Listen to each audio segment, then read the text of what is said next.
What is up, my friends? It is Tuesday evening. It's a pleasure to be here with you, and I think you'll agree we have a lot to talk about. Tonight we're going to be focusing on what Jamie Carragher and others have been saying about Mohamed Salah's statement. I guess we'll touch on the new kit release as well, as that's come out today. We'll ask if any of you guys treated yourself to something. No judgment from me. If you have, of course, my views on it at this point. So yeah, loads to get through tonight. We're going to be talking a little bit about the Pep Guardiola situation. We're going to be talking about Andoni Areola, Sebastian Houlden, Jarrod Bowen, and lots more. So yeah, do get your thoughts and comments in, my friend. Appreciate you being here with us, and anything that you want to discuss, as always, the floor is yours. The first poll question that we asked for tonight is one that I'm fascinated by, and it's the situation with Richard Hughes at Liverpool. So I don't know how this one plays out, but I want to know what you guys think. And I suppose I should straighten out what I mean there. I know the slot part of it. I'm not trying to backtrack on that, but I don't know what Richard Hughes' fate is going to be. I do have some information on the situation, but I don't know how Richard Hughes escapes this, whether he leaves in a year's time, whether he's gone now. So we thought we'd ask you guys for the first poll question of the night. Will Richard Hughes go along with Arne Slot this summer? Intrigued to see where your head's at with that one. So look, as always, ladies and gentlemen, I'm here to answer any questions that you guys have as honestly and as forthrightly as I can. But one thing I would say is, over the last couple of days, I've seen a lot of people misrepresenting what I've said or any comments I make, trying to jump on any little tweak and change. And it's tiring, to be honest with you, because look, it's a difficult decision to decide whether you run with a piece of information or not, because there's no real upside to me for telling you. The downside is, of course, people are waiting for you to get it wrong, and people are impatient, and people wanted to come early. Same thing happened in the summer with the Florian Wirtz stuff. We had to sit on that for 2 or 3 weeks before eventually we got home and we were all happy. So I'm always here to answer any questions you have. I'm always here to be held accountable for things I do say. But again, I do choose my words quite carefully when I say them in a particular way. For instance, I was reading yesterday a comment in one of the videos where somebody was saying, so 1 minute it's I know he's gone, then the next minute it's I think. And they were using it out of context with how I said the phrase I think. But again, I can't control that. So I'm here to give you whatever I can and answer any questions you have honestly. If you're here to abuse me or anybody else, not the right place for you, because we all come in here to try and educate each other, find out a little bit, and of course share our views on the football club that we all love. Now, as we're sitting here right now, at least before I came on, Manchester City were trailing Bournemouth by 1-0, which of course would mean two things. One, Arsenal would be crowned Premier League champions tonight if that stayed the same. And it would also mean that we need something from the game against Brentford this weekend. But plenty of time to go in that one. Right, Joseph Purvis said, up the borough, justice has been served. Love you, Craig. Thank you, my man. I don't really pay as much attention to the championship as I probably should. I did see the independent panel's assessment today, and it looks as if Middlesbrough are going to be going to the playoff finals, although I think Southampton are appealing the judgment of it as much as I think they did admit the charges. So I haven't really got a clue on how that one all ends up, but yeah, I'm glad I'm not in the middle of all of that. But again, it is an interesting situation, of course, with a place in the Premier League at stake. The fact that we need City to win for the Champions League is sackable, said Leona. It certainly makes me feel a bit grubby, Leona. It's not where we want it to be, and it shouldn't have been this squeaky bum for us. We should have been in there by now. And the fact that, yes, we are sitting around maybe hoping for a City win, knowing that then we wouldn't have to get something against Brentford. But the way it's sitting right now, yeah, we got to get a result against Brentford, and fuck knows what it's going to be like on Sunday. David, how are you, sir? Said, evening, Craig, bro. Hope you and the family are well. And evening to our lovely community. I'm all good, thank you, David, man. All good. Looking forward to starting work in the studio from next month. Spent a day glued to my phone, in all honesty, going back and forth with information, trying to eke out every little bit I can. So look, there's 3 new things that I'm after finding out over the past, I guess, 12 hours, really.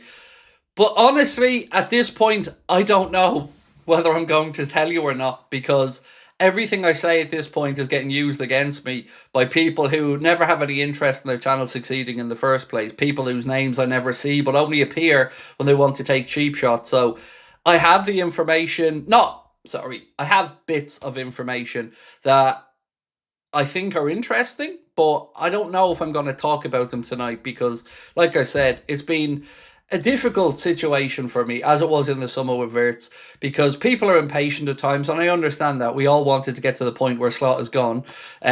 But I've always said, when I said it, I didn't know when, and people are trying to put some words in my mouth there, and, I've been as honest and as forthright as I can be. Now, the difference between me doing this and maybe, and again, I'm not comparing myself to journalists because I am not a journalist, but the difference between me saying what I say on here, or Ornstein or Romano, or I have to be accountable to you. I'm here. This is interactive. Everything we do is a back and forth.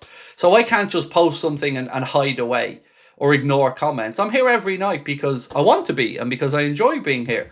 But it also makes it more difficult when you're in this type of situation, when you've shared your information, but people aren't getting the result as quickly as they want, so they want to push back on me. And that's okay. I understand that most people are understanding enough of the situation at this point, but I can't help the few people that just want to come in to take cheap shots at all of us, and that's unfortunate, and it does make you second guess it, because it'd be far easier for me to just sit here and not tell you these bits of information because it would protect me, but I want to be as forthright as I can while still protecting the livelihoods of other people. I've seen enough, Craig. Areola is the one, said Frank. Well, on Areola, I think I can speak about a story I read today on that, because it's just a story. It's not me trying to state it as fact or anything. But Graham Bailey did a piece with Team Talk where he talks about the fact that Frankfurt, as well as Liverpool, are both casting an eye over on Donny Areola. Now, obviously, if Frankfurt are looking at him, that would be as a replacement for Sebastian Hoeneß, which is interesting enough. But the name, at least the three names that seem to be a common thread amongst people talking about the next coach at Liverpool. And by the way, ask yourself one simple question. Why are so many people outside of the usual club friendly media writing about a change of manager or who the next manager might be? Why do you think that might be happening for the first part of this? I mean, that those articles don't start getting written without a feeling that it's going in one direction. But anyway, on the Areola thing, I'm still, as I was a week ago, I don't really, not to say I don't mind, I don't have somebody who I think it has to be as the next coach. I'm open-minded on it. And, sorry, did I say Frankfurt? My apologies. I'm getting confused. I did mean, sorry, I'm getting myself confused here. 1 second. There was a link to Frankfurt and Stuttgart. Sorry, my apologies. There's a couple of clubs looking at Areola. Sorry, I'm misreading what's in front of me. There are a couple of clubs interested in Areola. Obviously, Premier League clubs interested. Obviously, clubs in Germany as well. And Graham Bailey's piece, he talks about Frankfurt and he talks about a few others. But he is, according to Team Talk, one of the most in-demand coaches. But honestly, for me, folks, I'm easy. I don't think there is anybody that's outside of Luis Enrique who is somebody that would immediately get us all to go, yeah, no flaws there, that's going to be perfect. I think anybody that comes in after Slot is going to have somewhat of a question mark, whether it's Areola not managing at the top level yet, whether it's, let's say, Nagelsmann not having managed in the Premier League, whether it's Sebastian Hoeneß taking the jump from Germany across. It's all going to have question marks over it, and I don't really know who the best candidate is. So on that one, I'm really open-minded on it. I would say I trust the club to get it right, but I don't know if I do, actually. But I definitely am open-minded on who it would be. Get rid from the top and let's start again. Love you, said Tony. Well, that was part of the three pieces of information that I did garner today that I was contemplating talking about tonight, but I'm still trying to suss out exactly how much drama this lands me in when I talk about it. So bear with me as we go on. Love Craig from Peter and Ina. Thank you. Or Anya, excuse me. Appreciate you both. Peter, thank you, my friend. Appreciate your support. Lovely to have you in. So the poll question, by the way, we would like you to vote on this one. Will Richard Hughes leave along with Arne Slot this summer? Honestly, the one person who I don't really have any information on his future outside of what's been written is Michael Edwards. A couple of people believe he's back, going to head back to Ludonautics, the company he founded with Dr. Ian Graham. I don't know that to be a fact, but it's certainly been mentioned enough times that it's credible and it makes sense as well. I don't know where else or what other road he'd walk into. But the Richard Hughes one is a very interesting situation. Again, I can't really at this point feel comfortable to tell you exactly what it is. But yeah, I came in tonight a bit defensive, if I'm being honest with you, because it's a hide into nothing when you say stuff. There isn't any upside of it to me. People think that you go, oh yeah, I'm going to come on and spout lies and then stand over your channel like the reputation wouldn't be in the bin if you're wrong on it. But I was being as honest as I could the other day, and I'm still being as honest as I can now. And I do have some more bits of information, but I'm weary about giving them out because, like I said, people just love to have a dig and people just want to try and have their gotcha moment. So I'm being very cautious about what I'm saying now because following the comments over the last few days, it's been sketchy. Should we scout City staff after Pep leaves? I don't want anybody that was at that club really coming near Liverpool. Like, I've got quite strong beliefs on the whole Guardiola thing. I don't really want to discuss them too much, as to say I don't believe it's accidental with the timing of him leaving, but hey ho. Oliver said, hey Craig, I'm sick of Carragher and Neville. Oh, that I'll talk about. Yeah, look, I don't know what is up with Jamie Carragher this season, or maybe I've just given him too much credit before that, but I'm sick of him as well, because to call out even Curtis Jones today for putting a clapping emoji on Salah's post, he basically was having a little slight dig at Curtis Jones, saying he's not good enough. Basically, that's at least how I read Carragher's thoughts on it. Let me read it out to you, and then you can tell me maybe what you think about it. So, on Mohamed Salah's post getting liked by players, Carragher had this to say. I think Curtis Jones commented on it, didn't he? He put like a clapping emoji. I thought that was a bit strange. I thought, Jesus, this is why we don't play heavy metal football, because some of the players, a little bit like Curtis Jones, are in the squad. He takes 6 touches on the ball before he passes it. I thought, steady on, son. Stay out of that one. Let Salah do whatever he wants to do. He's leaving. I'm not too bothered, really. And maybe they all look up to Mo Salah. Thought it was a bit daft for them all to do. I said earlier in the season, he's trying to get the manager sacked. Now people agree with me or not. I've been proven by him coming out and doing it again. This idea that he's doing it for Liverpool FC, he's not. He's just Salah FC who plays for Liverpool. Now, I have immense respect for Jamie Carragher, the player that represented Liverpool Football Club, and I would never speak ill of the time he had at the club, because honestly I hold him in the highest of regard as a former player. As a pundit, I'm starting to get sick of him. I'm starting to get sick of him because Jamie knows better. And Jamie knows what way the Liverpool fan base feels. And for him to start having cheap shots at the likes of Curtis Jones, again Mohamed Salah, which he really does have a gripe with Salah, and I don't know why. What Carragher's neglecting to say there is that they're right. And that they've every fucking right to stand up. Because they see what we see.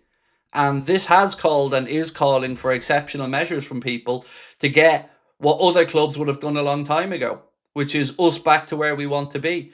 And I'm quite tired of Jamie Carragher being, how do I say this? The company man. Is that the right phrase? Because we know that Jamie Carragher has one opinion on camera and one opinion off camera. We've seen it. The evidence was there this season. And I'm just tired of him, honestly. So I don't really want to talk about him too much, because he doesn't really have anything productive to say anymore about the Liverpool situation, other than, you know, he just wants to keep saying that everybody is out for themselves. And look, Liverpool fans, answered in the post Sky put up. They put up a poll asking, whose side do you agree with on this one, Mohamed Salah or Arne Slot? And 94% of the Sky Sports poll went with Mohamed Salah because, of course, Liverpool fans with Mohamed Salah because he cares. And Jamie Carragher talking about the fact that Salah just wants Arne sacked. Well, what difference does it make to Salah? Realistically, what difference does it make? Salah's leaving on Sunday. So what does it benefit or not benefit Mo if Slot gets sacked? It just feels like Carragher's reaching here, and it's sad to see because it really feels like he's more on the United side of this, more on the Neville side of it, and the Rooney side of it, than he is on the fan side of it, which is just sad for me personally. John said, seeing your thumbnail about a crisis, this reminds us that if Hughes and Edwards did their jobs, we wouldn't be in this mess. Exactly that. Look,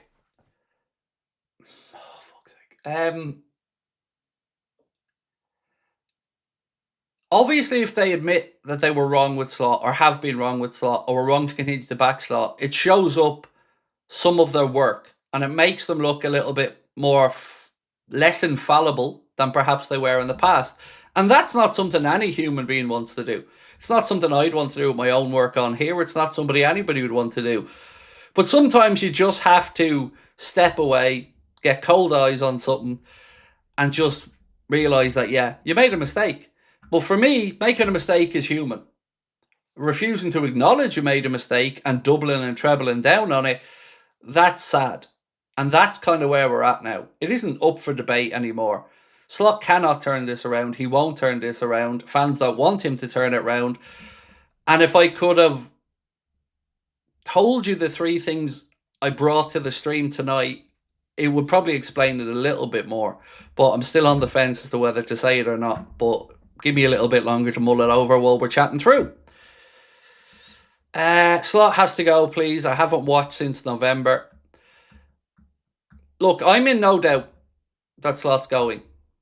And again, if people want to analyse every word I say and take it out of context, I can't help that. Like I said, somebody yesterday in the comments saying, 1 minute you said he's going, next minute he said, I think. But they used it out of context. Because I said, I think he's gone, but others don't. See, it was the way I said, I think. But if you just write that down and say, I think, they go, oh, you think now? You don't know. So I'm kind of a little bit frustrated, to be honest. I never had faith in Hughes and Edwards, said David Massett. I didn't know. Look, I'm not going to lie. I had faith in Edwards.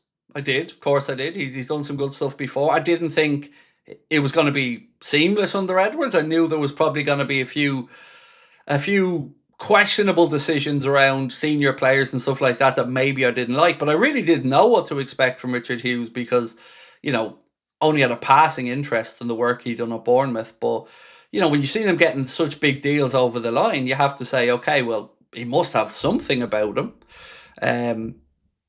Yeah. The sad reality is that none of them will leave, said Vic Sidrow. They will, though, mate. They will. Yeah, they will. Think about it logically, right? Just push aside all of our emotions. Do you think if you're FSG looking at this, and by the way, did you see some of the images of the club store today when they announced the new kit and there was fucking nobody in them?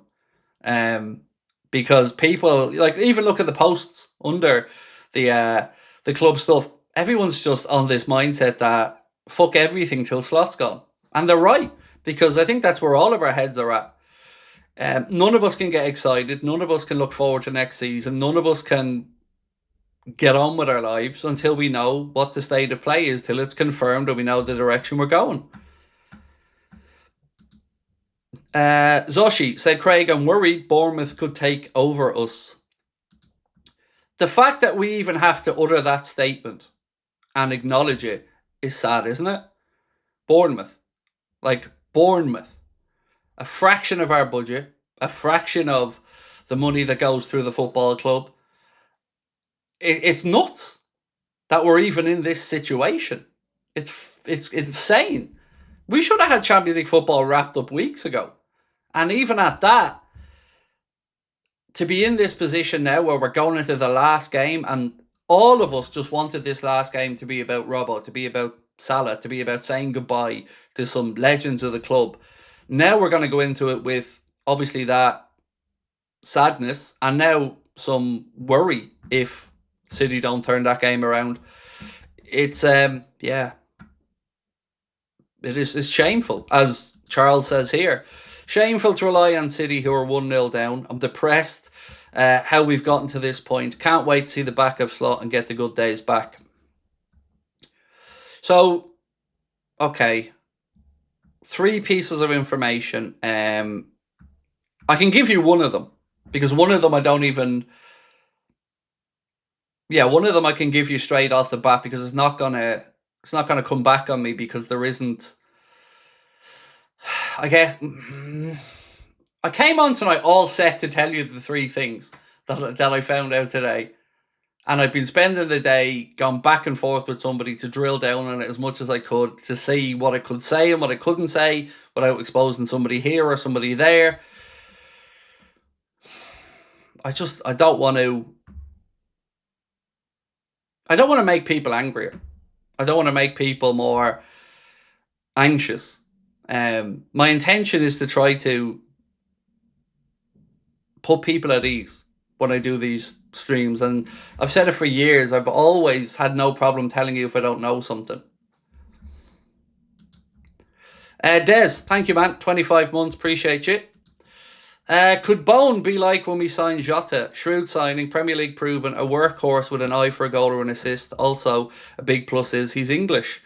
Look, I'm a Jarrod Bowen fan for years. So for me, I was always hoping Jarrod Bowen could potentially be at Liverpool. The Guardian newspaper said Liverpool, Chelsea and United are interested in Jarrod Bowen as rival clubs prepare to capitalise on West Ham's financial problems by targeting their best players. And I really, look, I don't wish West Ham to go down, but if they do go down, I definitely think we should be all over Bowen. 100% should be all over that. I think Bowen and a young wide player gives us experience. It gives us the ability to wait till Hugo Ekitike comes back, as well, as we're going to be just down to one centre forward. It gives Bowen the ability to be able to play in a few positions.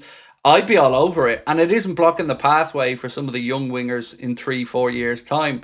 So I think it'd be brilliant business, but let's wait and see. City aren't turning it round. They're dire today. I was wondering how they were going to approach this game, because of course they had the FA Cup final at the weekend. A huge day for them and their fans, and obviously another trophy there for Guardiola. So it wasn't really sure. It's difficult to get yourselves up after the high of something like that, winning a cup at Wembley, to come and play another league game. So it's an interesting one. But look, I've said all the way through the season, and I'm a man of my word, when Arsenal win this league title, which it absolutely looks like they're going to do, from me, and I mean this from the bottom of my heart, congratulations to them. I've no problem with us being beaten in a league title campaign by somebody who plays within the rules. Even if I don't like the manager, don't like the brand of football, and I'm frustrated by the behaviour of some of their fans, they won it within the rules. Fair fucks to them. It's on us to be better and go again next year, and I'm really happy for Lee as well, my mate. I was in contact with Lee again last night. Lee spent 22 years waiting for this to happen. I know what it meant to me when Liverpool won that league title after the 30-year wait, and I didn't really care what Arsenal fans, United fans or Chelsea fans had to say. I loved every minute of it. And Arsenal fans have the right to celebrate a league title win when it happens, because they did it within the rules. They did it with a brand of football that I don't personally like, with a manager that I cannot stand, but they did it fairly. And I'll always give somebody credit for doing something fairly, because that's what sport's about.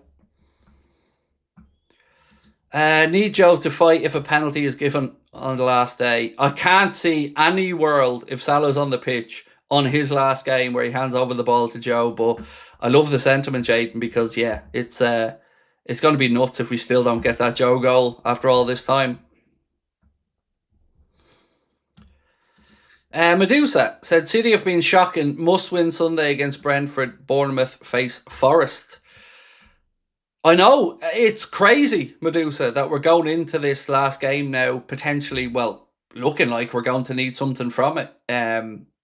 Yeah, it's nuts. Is that still 1-0 in that game? Let me just check in.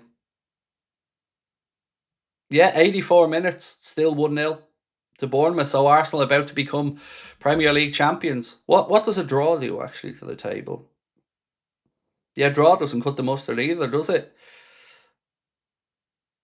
Yeah, Arsenal about to be Premier League champions. Which, again, congratulations to them. Look, the way I look at these things is, if it isn't Liverpool, I don't really care who it is unless it's a team that cheats. And you know my take on City. Obviously, I never wanted to be United either. It's never going to be Everton, so I don't have to worry about that. But yeah, fair fucks to them. Look, I know what it meant to us when we won it, so let them celebrate. They've waited long enough. Right, let's keep going. Alisson. Let's talk a little bit about Alisson. So a report today coming from Gazzetta Italia said Alisson Becker wants to join Juventus, regardless if they play Champions League football or not. He's happy to join the Italian side, even if they're playing Europa League football next season. That was a post from LFC transfer room crediting Gazzetta Italia. So yeah, look, for me, it's felt like it's trending in the direction that Alisson leaves this summer, but I also do believe that ultimately, if Liverpool put the kibosh on it and said, no, we want you to stay for one more season, I think you do that as well. But it feels like if it was down to him and he was just given a straight option, it feels like the reporting leaning towards him more likely to leave.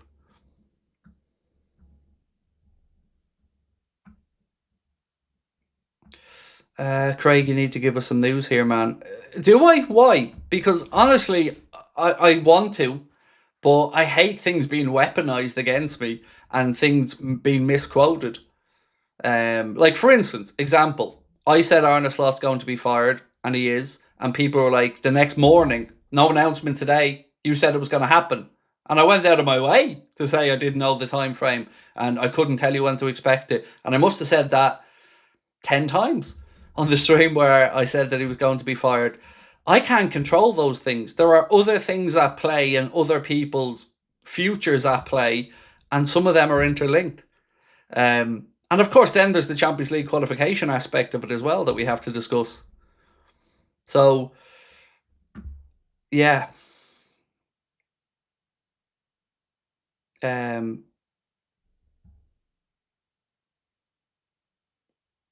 Okay, so here's one thing. One thing that one of the three things, because I think this is probably the least.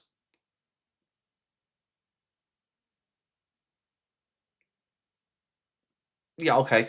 So,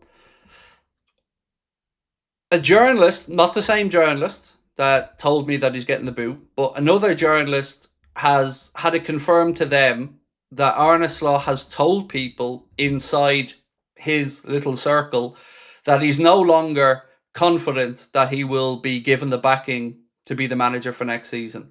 Now, I know Paul Joyce did a piece a little while ago saying that Arne Slot has told those in his inner circle that he expects to be there next month, or next season, excuse me. That situation there has changed. And he has briefed people close to him that he's far less certain of his role for next season than he was. That's one thing I can tell you that has been said inside Slot's little circle.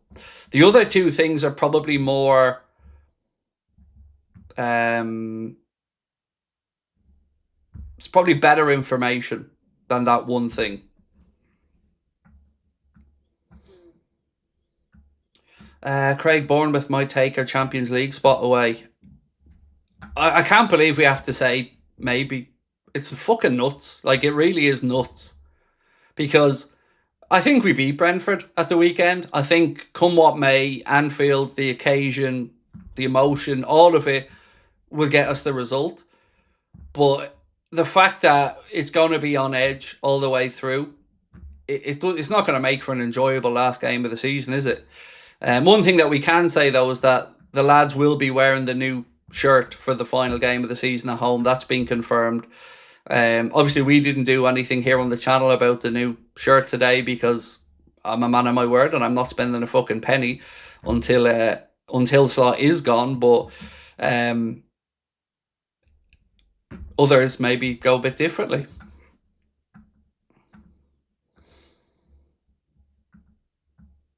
Do you think he might announce his departure on Friday when he does his news conference? No. No, it won't be at a press conference like that. No.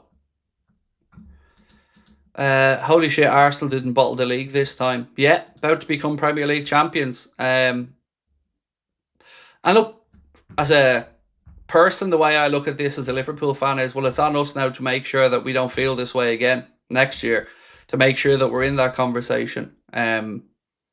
Because we've been so far off it this year that, you know, I wouldn't even call it an attempt to defend the title, because we made no fucking effort to really defend it, did we? Unfortunately.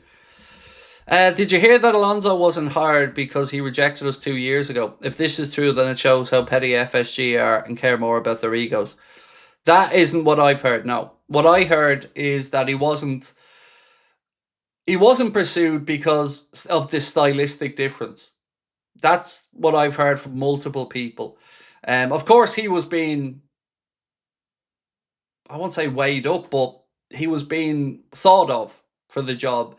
But stylistically, they think it would be too much of an upheaval to change from the way that we are wanting to play, I guess. I would say the way that we're playing, because it isn't the way we're playing, but the way that we want to play. But again, I'm not saying what you've heard isn't right as well. I just personally haven't heard that. So, yeah, I can't really back that up because it's not something I know of. Nor do I know about a potential announcement tomorrow, which I think I've been doing the rounds as well. I don't have anything on that.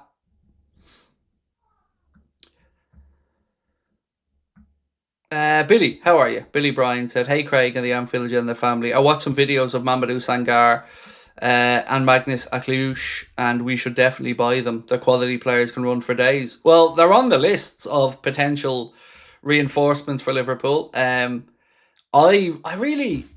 struggling to get a read on what I think happens in the wide areas for us. Like, who would be the bona fide number one target? Is it going to be Bradley Barcola? Is Diamonde likely to stay at Leipzig, as a couple of people believe? What happens then with Jarrod Bowen? Do we go after him? But the position in midfield is an interesting one, because it's going to take a couple of things to happen. Like, what happens with Maka? If Maka goes, then obviously that would pay a huge chunk of, let's say, for example, Adam Wharton's transfer fee if Liverpool move down that direction. But the defensive midfield one is really interesting, because there's been a few people linked with Sangar, but he's not the only person that we've been linked with in that role. And there's fucking hell. See, some of this stuff is all kind of interlinked, and if I can't say one thing, I can't say another thing. So yeah, sorry, I'm just gonna continue to try to figure this out, how I can say what I wanted to say. Right. So, former Inter and Lazio head coach Simeone Inzaghi is set to leave Al Hilal after just one season with the Saudi Arabian club, according to reports today. Now, Simeone Inzaghi's name has been one that was previously looked at by Liverpool and was previously in the mix when Liverpool were looking to appoint a successor to Jurgen Klopp. Obviously, that didn't happen then. I don't know if there's something else to it now, or if it's just coincidental. Haven't got a clue. The only people I really hear and see spoken about much are Nagelsmann, Areola, and Hoeneß. They're the three names that are most on people's lips. And everybody seems to have a bit of a wild card option as well.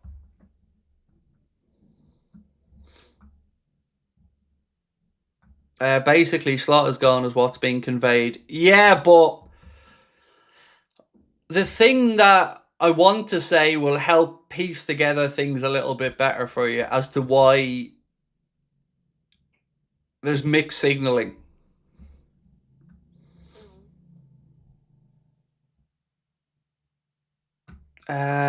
Treat Studio said, looking like you're going to have to win against Brentford to qualify. Bottle that if you're in the Europa League. I know, it's a fucking disgrace that we're even in this position though, mate. Yeah, we should have had Champions League qualifications sewn up, and we shouldn't have to be sitting here hoping that, you know, City can win a game of football or whatever. It's but it's our own fault. And if we're being really honest with ourselves, we probably don't deserve Champions League football next season based off what we've done this season. I think we're fortunate to even be in the mix to do it. It kind of speaks to how competitive the league's been, and by competitive I don't mean it's a higher standard or a lower standard, but like there's just points being taken off teams all over the place. So yeah, 3 minutes. Wow.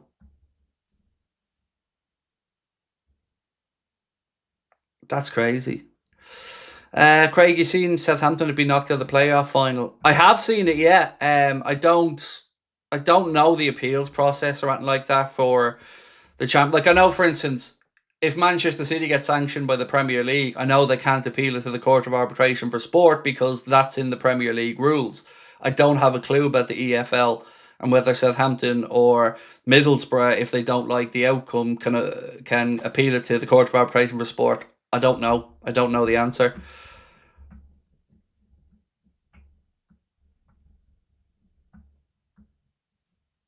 Right, so look, now that it looks like Arsenal are about to win the league, 1 second. Yeah, we're deep inside stoppage time now. Look, firstly, I want to just say congratulations to Arsenal, to Mikel Arteta, to the Arsenal fan base. Deserving Premier League champions. There is no shithousery for me on this one. There's no caveats or buts. Congratulations. You've earned the right to win that league title. You've earned the right to celebrate winning that league title. And if I can give Arsenal fans one piece of advice, not that they need it from me, it's ignore what anybody else says to you, because ultimately we'd all love to be in Arsenal fans' position at this moment in time. That is the truth of it. Oh, it's 1-1 now. Oh, it's 1-1. Still though, that wins them the league still though, doesn't it? A draw doesn't do it though. A draw still wins Arsenal the league, so I still think they're going to come up short. And like I say, congratulations to Arsenal. They thoroughly deserve it. I don't like the brand of football, not my cup of tea, but if I was in their shoes, I wouldn't give a damn what the brand of football means, as long as we got over the line and got the title. And I wouldn't have given a shit how poor we were this year if we had defended our title or what way we played. So congratulations to them, and I mean that sincerely. This is what sport's about. Draw helps us, yes, of course. A draw helps us 100%. A draw means basically, barring a whooping by Brentford, we're in the Champions League. But yeah, do keep me up to date with the end of that one anyway, and I'll keep going here. Please tell us the other 2 bits of news. Much love. I'm trying to work out my head how I can say it, but not leave it open to interpretation or other people to twist the words. Liverpool were terrible until Klopp arrived and covered FSG's incompetency with his greatness. Dude, you and me, I fucking think we have the same brain, mate, honestly. I don't know if you're the same dude that was posting in the Echo comment section, but I always agreed with your comments on there as well. I think you and I have the same view on Liverpool, FSG, the lot of it. So yeah, I'm with you. That was the luckiest and best decision they ever made, was to bring Jurgen on board, because he definitely dragged FSG over the winning line on some stuff, mate. I'm with you on that one. So it's full time now, is it? Full time. So look, now we can say it. Congratulations, Arsenal, Premier League champions and deserving Premier League champions. Congratulations to Mikel Arteta, mainly to my mate Lee Gunner. I'm absolutely delighted for him. He deserves to celebrate this. And for us as Liverpool fans, look, of course it's going to be a tough summer. Arsenal fans are going to gloat, but they've earned the right to gloat. They've earned the right to gloat. So what I would say is we just have to take it on the chin and come back stronger next year and hope that we're going to be in the mix.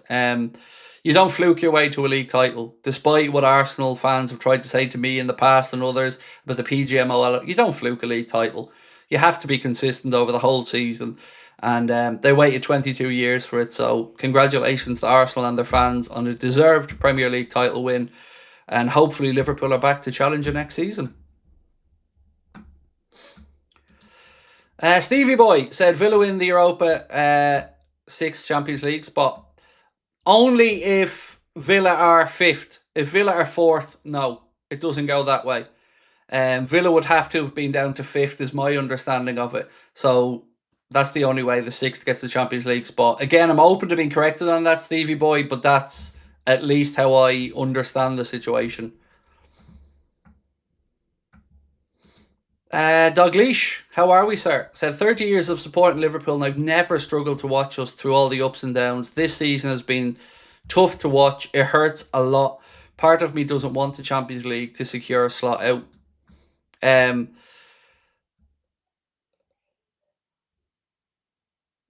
I don't know what to say on that side of it, because there shouldn't even be a debate about this, about Slot being gone. Like, anybody who was defending him here is only doing it to be a company man, because there's no legitimate reason to keep backing him when the fan base doesn't want them, the players don't want them, the style is dire, the fear factor gone from Anfield, and all of the other stuff that we've spoken about umpteen times. It just is not a good fit, and there's nothing is going to make it a good fit, and there's nothing is going to make it happen that's going to turn around. Fans don't want him. It's going to get,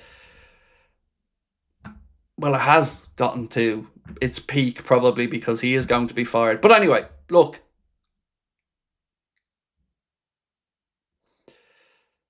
quarter to 10, remind me, and I'll give you the 2 bits of information that I haven't given you yet from earlier on today. And look, if I get grief for it, I'm going to get grief for it, but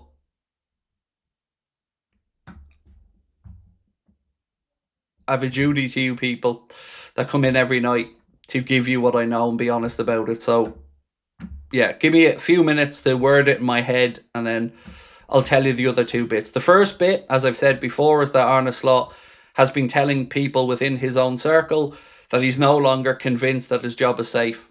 That's one thing I can say to you. And that came from a journalist who was told it by people who are close to Slot. Slot in Ibiza, if true, the man's a joke. I haven't got a clue where he is. I don't know if he's in Ibiza, if he's at home. I don't know if he's fucking playing tiddlywinks down the Legion. I haven't got a clue where he is. Yep, that's me from the Echo. Nice, nice. Well, honestly, mate, I've enjoyed your comments on there for a while. I don't really comment much on the Echo. I kind of just hover around and look at what's happening. But I always do enjoy your comments, mate. And I think we've a similar sense of humour as well from your posts. So next time I'm in Liverpool, mate, if you're around, points are on me. Congrats to Lee. I hope he's celebrating. Oh, he definitely is. I know he's got a box of cigars on the go. He sent me a lovely voice note late last night as well. Me and Lee are in contact all the time, and I'm happy for my mate as much as I'm obviously sad as a Liverpool fan that we didn't put up a better title defence. Congratulations to Arsenal. I mean that sincerely. I know what it means to wait for that league title. You know, we've all waited a very long time, and for Lee and many others who've had to wait 22 years, that's half of Lee's life to get that league title. So yeah, I'm happy for my mate. I hate Arteta. I don't like the brand of football, but they won the league title and they deserve the credit for it. Bench, I've written, said, "Hey Craig, how are you? Hopefully we beat Brentford." I'm all right, mate. I'm all right. I don't want to say the word I'm a little bit hurt, because that's not the right phrase. I was probably a bit naive, is probably the phrase I'd use, because it was the same in the summer, but I probably didn't remember quite how intense it was when I got the information we were signing Wirtz and there was nothing to worry about. That was tough in the summer, because every day I was getting people coming in going, "When's it happening? When are we going to get the announcement?" And I didn't know that. I just knew the deal was in no danger. And with this situation, it's kind of the same thing. I'm very confident I'm right. But of course, I can't do what people want me to do, which is tell them where I got the information from, because that's not how this works. Nobody can give you their sources. Nobody can. Because if you give your source, it's a catch-22, isn't it? If you give the source is exposed, they get in trouble, you never get stuff again. If you don't give it, then people are going to go, well, what's the source? What's the source? So all I can say is I'll be right. Come back to me. I'm confident. I'm confident in what I said, and nothing has changed. Other than I've got more information that kind of makes me feel even more confident. I hope Kelleher ain't going to bite us on Sunday, said Tony. I'm actually fucking fuming, Tony, that we have to get something from this game now. Although, to be fair, with the draw, all we have to do is not get whooped. So pretty much it's guaranteed at this point. That draw means there's 3-point differential. I think a 5 or 6 goal swing, if I'm not mistaken, maybe a bit less. But I don't think we really have to worry. I think we'll get in, even at worst case scenario, if it's on goal difference, which is still, we've still made really hard work of it. Tiger Valley said, no, lots of Arsenal fans in real life, good people, congrats. Yeah, I'm the same. I grew up where the split with my mates would have been United, Liverpool, Arsenal. That would have been the kind of my friend circle. A lot of them would have been supporting of those 3 clubs. So I know lots of good Arsenal fans, which, again, I'm happy for them because I know how long they've had to wait for it. At least we get a Champions League spot. Yeah, that is a good thing. Now, 6 goal swing, thank you. It will be, it'll be interesting to see if the people who think there's going to be an announcement tomorrow after this game, if that's right. Yeah. Craig slipped up, Arna sacked. I'm very confused by that one, Toby. I don't know what you mean, mate. How did I slip up? Again, this is what I'm talking about. This is... Yeah. Sorry.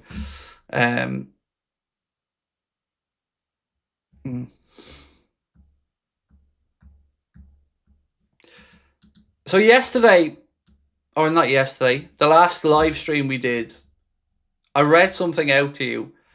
And it was, the situation with Slot is escalating at a pace, and I can tell you not everybody internally is aligned behind the idea he should stay. Liverpool are not a club that reacts emotionally or impulsively, but the ownership absolutely recognise that it's becoming a concerning situation. That was a little bit from a post from Graham Bailey that I discussed the other day.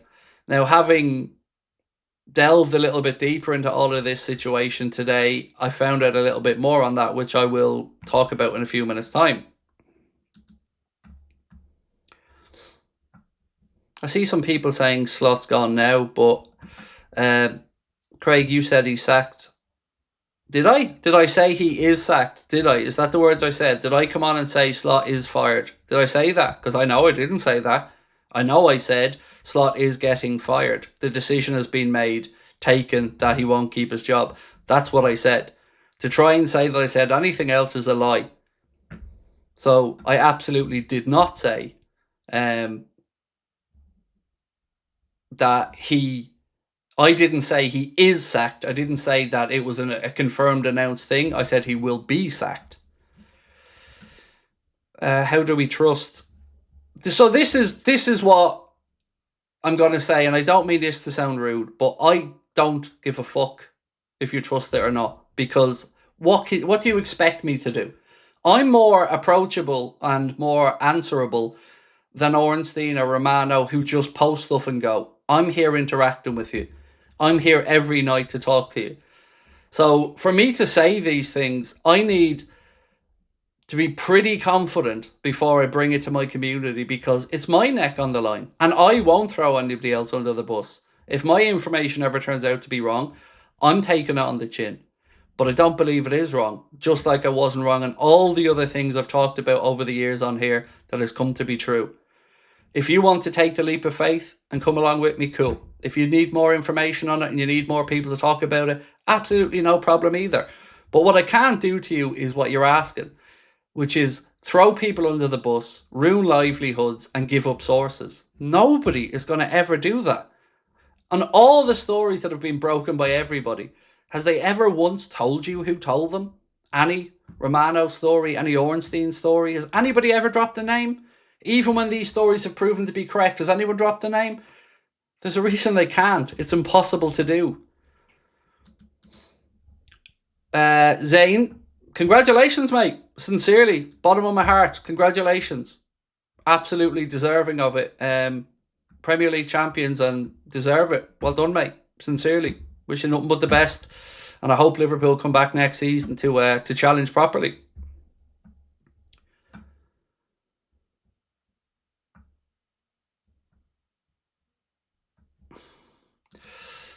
Chris said, it's no wonder you're a bit defensive, man. Keep up the good work. Even my wife said it to me today, Chris. She knows I'm on edge a little bit, and she asked me why, and I told her. I forgot when you say these things quite how... There's no upside to me. There's only downside to it. I say it because I want to give you guys up-to-date information as and when I get it from people who I believe and people who have been right in the past, although this particular source hasn't given me the information on anything else. But it's the credibility of the name of this that makes me so happy to say it. But there's only, again, so much I can and can't say, and I don't mind if people don't believe me. I just really have a problem with people expecting things of me that I can't do or nobody can do. And if that's not enough, no probs. You know, I will just continue to just move along and just wait for stuff to come out and then talk about it. You get more views, but you see, that's not true. That's really not true. That's just short-term answer. I get views, but at what reputational damage? What good are the views to me if they're angry views from people who hate my guts? You know, it's a fallacy. I get more views for, what, 2 days? Does that make up for the 8 years of work I've done to get here? You know, I'm not that person. I think I fucking proved that over the years that I'm not that person. So I take that personally because you're doubting my credibility. If I'm wrong, I'm wrong. I amn't, but if I am, I am. And I put my hands up. But to question my motives, I think, sorry, I deserve better than that. I simply do. Shano said, congratulations, Arsenal. Well-deserving champions. And they are, of course. Hamoudi said, Arsenal at their best, still nowhere near Liverpool FC and City at their peak. What we and City did, not many teams will be able to do. Yeah, of course, but like I said, when we won it, you know, it's not up to us to make other teams better, or it's not up to us to worry about the calibre of the league in a particular season. If you win the league, you win the league. I agree with you, by the way, Hamoudi. I agree with your point entirely, but I wouldn't care if I was an Arsenal fan. I'd be just happy that they got the job done and they'd won the league. After that, yeah, don't care if it's people think it's the worst league title in history. It's still a league title.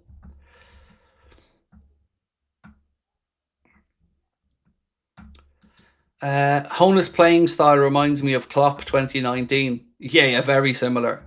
See, it's interesting because Sebastian Hoeneß is a name that has been kind of spoken about as a potential one for Liverpool for a few years. Even if Slot was going really well, even after that in the next cycle, it was always a name that people thought would be linked to Liverpool because of the style. It's a very Liverpool type style. It's a way that our fan base would buy into. So if he got the job, and again, I don't know if it's definitely Hoeneß, although it is a name that's been mentioned, it would certainly lead to us enjoying our football. Lots and lots of Arna out comments about the new kit. No way to turn this around. Also pathetic to think we can bottle Champions League in the last game. GG Arsenal. Well, we can't now. You know, we're not going to have a 6-goal swing in that one. So I don't think realistically we need to worry about that one. Is Canade gone? Went too quiet recently. Haven't got any information. Nothing. I know as much and as little about that as you do. Yeah, I don't have a clue. I know what I want to happen. At this point,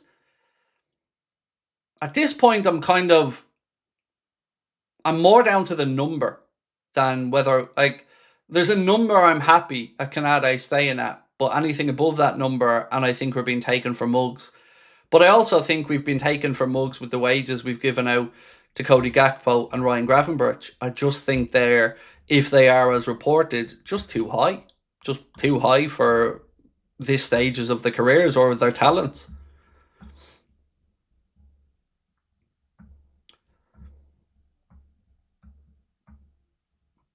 Craig Neville will be knocking one out over Arsenal tonight. Well, he has been Arsenal fan number one all season, which has been fucking weird to see, by the way. But James Parker, how are we, my friend? Said, hey, Craig, love the channel. Thank you, my man. Appreciate you. End of the day, Craig, you could be right today and wrong tomorrow. That's how this game is. We trust you in your word and the passion you show and saying it comes out. He's staying. That isn't on you. I honestly don't think there's any... Well, I can't say there's no chance he stays because it is football and it's madness, but I'm not really doubting that. I'm more... Oh, fucking hell.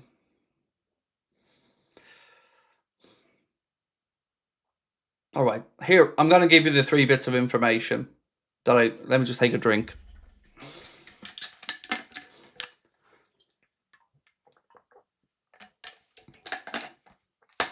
Okay, so here's the 3 bits of information that I've garnered today, and I'm going to do my best to even tell you approximately where the information comes from. So, number 1, I said earlier on, Arne Slot has been telling people inside his own little circle that he's no longer as confident that his job is safe as he was a month ago.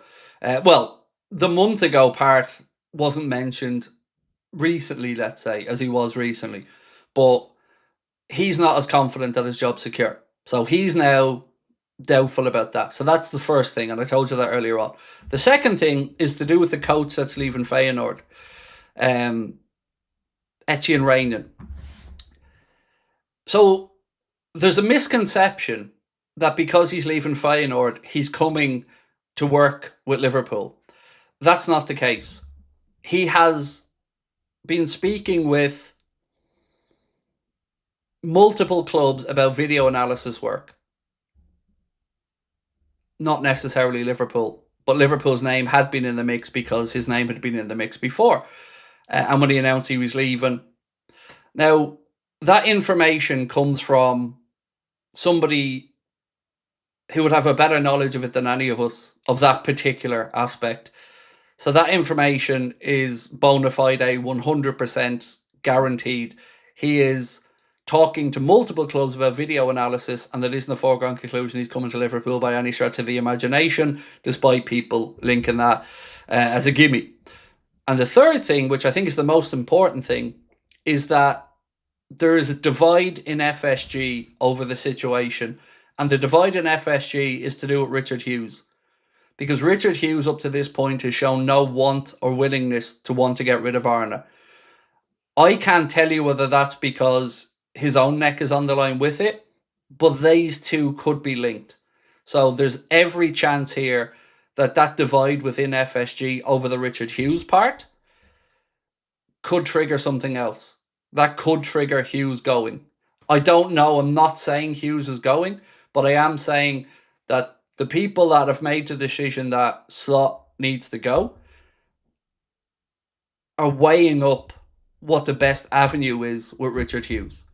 So there is a debate within FSG around that. And that comes from, oh God, I wish I could say exactly who. That comes from a professional that works and has worked with FSG previously on deals. That's the 3 things. And in the context that I'm happy to give them to you. Any questions? By all means, fire them and I'll try my best to answer them.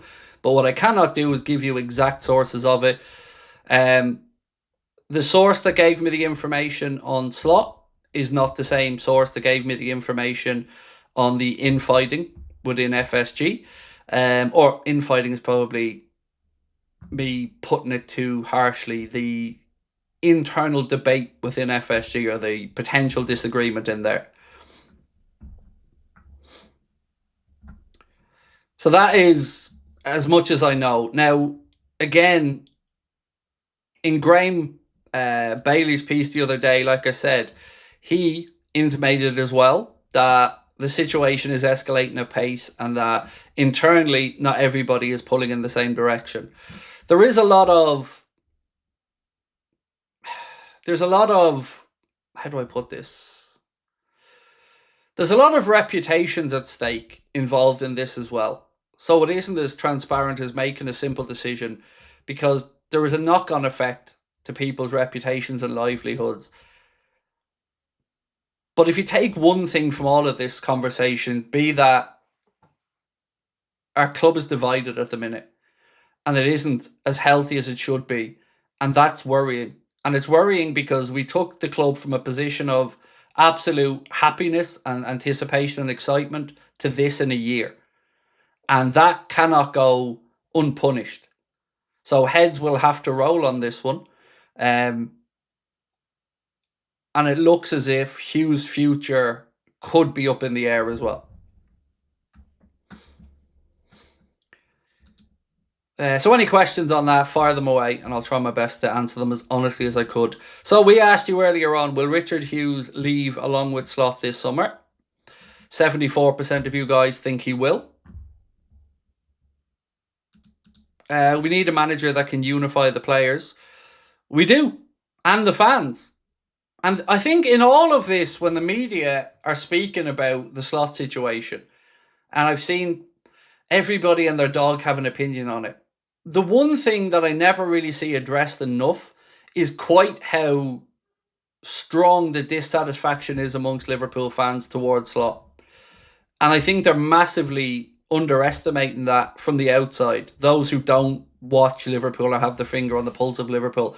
Because for a manager to ever win back a set of fans, there has to be a desire from people to want to be won back. And nobody can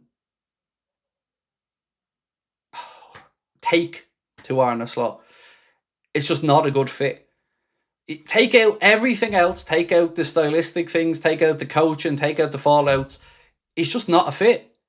And there's no amount of trying to brief all your mates in the media about it's going to change that. They know that. And I think deep down, Carragher knows that as well. Which is why it's been so disappointing to see people continuously say stuff that I know they know for a fact is at the very least questionable. And there's been, again, a load of tripe written from some journalists that are just, well, they're just being a good little company man, really, aren't they? There's no other way of dressing that up. LFC Adzi said, hey Craig, love the channel as always. I'm sure you've said it, but who's your ideal realistic new manager signing? Well, the ideal one is Luis Enrique. I just don't think there's any chance in hell that that's possible. After that, I don't know that there is a one-name guarantee. I think there are managers that can unite the fan base. I think Sebastian Hoeneß, as an example, would be somebody that Liverpool fans would buy into very quickly. And Liverpool fans would be won over by the style of play. I think Andoni Areola, again, Liverpool fans will feel comfortable knowing that he knows what the Premier League is about. I would question whether he has the gravitas to walk into a job the size of Liverpool, because it is different. And Julian Nagelsmann isn't one that I don't have a strong enough opinion on, because I'm not educated enough on. But for me, if I had to put two names forward, or if I tiered them, I'd probably go Hoeneß, Areola, Nagelsmann in my mind. But the second and third place ones in that list, I kind of go back and forth with in my mind. Antonio Conte ain't it, Sonder. He ain't it. No, Conte is not a Liverpool type manager. He doesn't stick around long enough for a start. It's Ben Jacobs. What's Ben Jacobs? I don't know what you mean by it's Ben Jacobs. I don't know what you mean. If you're trying to say Ben Jacobs is the one that gave me the information, I've never had a conversation with Ben Jacobs. No, I don't know Ben Jacobs. Never had a conversation with him. Never had a message with him. Never interacted with him. So again, you're wrong on that one, mate. Yeah, I don't know Ben Jacobs. Never interacted with him. Never shared a DM with him. Don't know the man. Actually, that's a lie. Maybe Connor once messaged them on Twitter. Maybe. I'm trying to think that I ever asked Connor to try and get him on for a video. And there's a chance I may have asked him a few months ago. But yeah, no, it ain't him.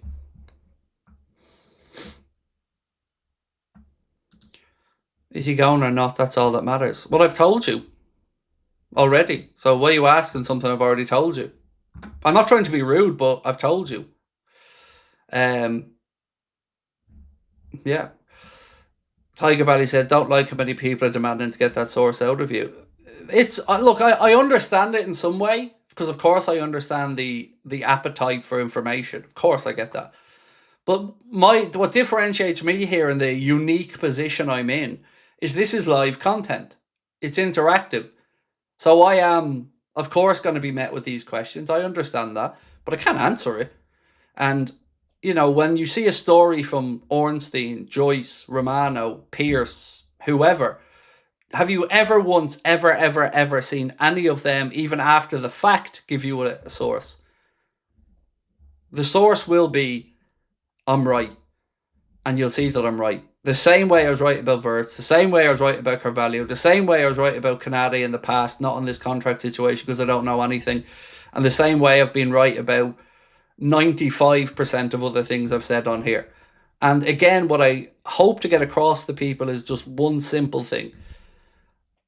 I don't have a problem telling you I don't know anything if I don't know anything. I am not the guy who wants to come on to try to be the most connected guy in the world. That isn't me.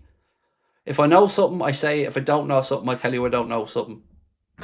But after that, I can only deliver it or not deliver it. And I always assume that people want information because if you're like me and you're looking at this situation and it's impacting you and your well-being to some extent, you're going to want some light at the end of the tunnel. And I know I fucking did. I know I wanted that information because I know how much it was impacting me on a day-to-day basis, being stressed about thinking he could be here.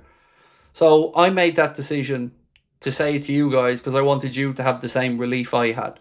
But I can't do the impossible.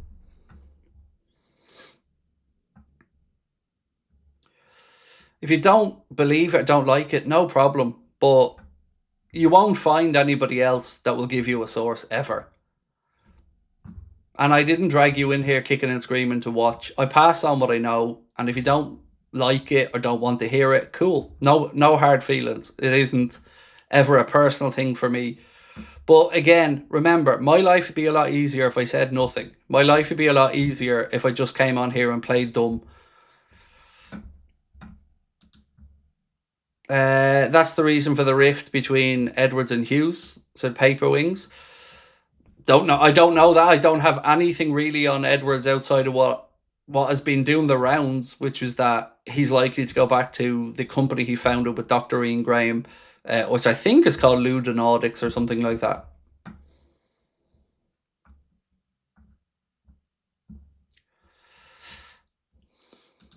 Don't say who it's not. Don't say it's not, blah, blah. Internet will figure out true information. Probably fair, but that guy was being particularly arrogant, so I just wanted to just tell him flat out, no, it isn't. It isn't the person he's saying it is. It's so sad that Klopp gave Arne the best introduction he could ever wish for and still managed to screw it up so badly. Love the content, thank you. There's been a lot that he's got wrong this year, and I think ultimately his arrogance is probably going to be the thing that ultimately has cost him his job. His arrogance of his own beliefs, his... what's the word I'm looking for here? Hypocrisy. You know, he says one thing one week and then undermines what he said the next week. He said when he won the league that excuses are only for people who don't win league titles, and then he has them all season. You're so much better than the kiss arses that got invited for the free shirts, sell their souls for access. They don't represent the fans at all. Not for me to say. Look, I have my opinion on it, of course I do. But everybody starts their journey in this for different reasons and with different objectives. My objective was to give an opinion for fans that feel that they're looked down upon a lot of the time, whether you're not from the city of Liverpool, or you're not from the country, you're from the other neck of the world. My whole point on here is to give those people a voice. So that's what I've tried to do and what Connor's tried to do. We're not local, and we've felt as shunned as everybody else has felt over time, with feeling like they're being made to feel like a second class fan. And we've, never had any ins with the club, never had any freebies, never had any kit reveals. But honestly, even if they turned around this year and handed us a free kit, I'd have posted it back, because I want nothing to do with any of this till Slot is out the door and that's done and dusted and confirmed, because we need to send a message as fans. And look, I've seen the reaction today to certain outlets, shall we say, and what they've done. And you know what? Deep down, I agree. Some of these people, I don't think, can use the word independent in their titles anymore, in their description of themselves, because I don't think they are.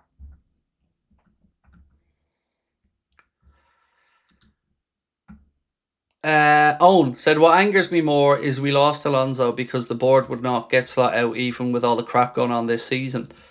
So what I heard around the Alonso part is it was more stylistic than anything else. I don't think it was as petty as, he said no once, therefore we never go again. I honestly think it was a stylistic thing. And the more I've thought about this, the more I understand it. Because if we are wanting to get back to a brand of football that resembles what we loved under Jurgen, Alonso isn't that guy.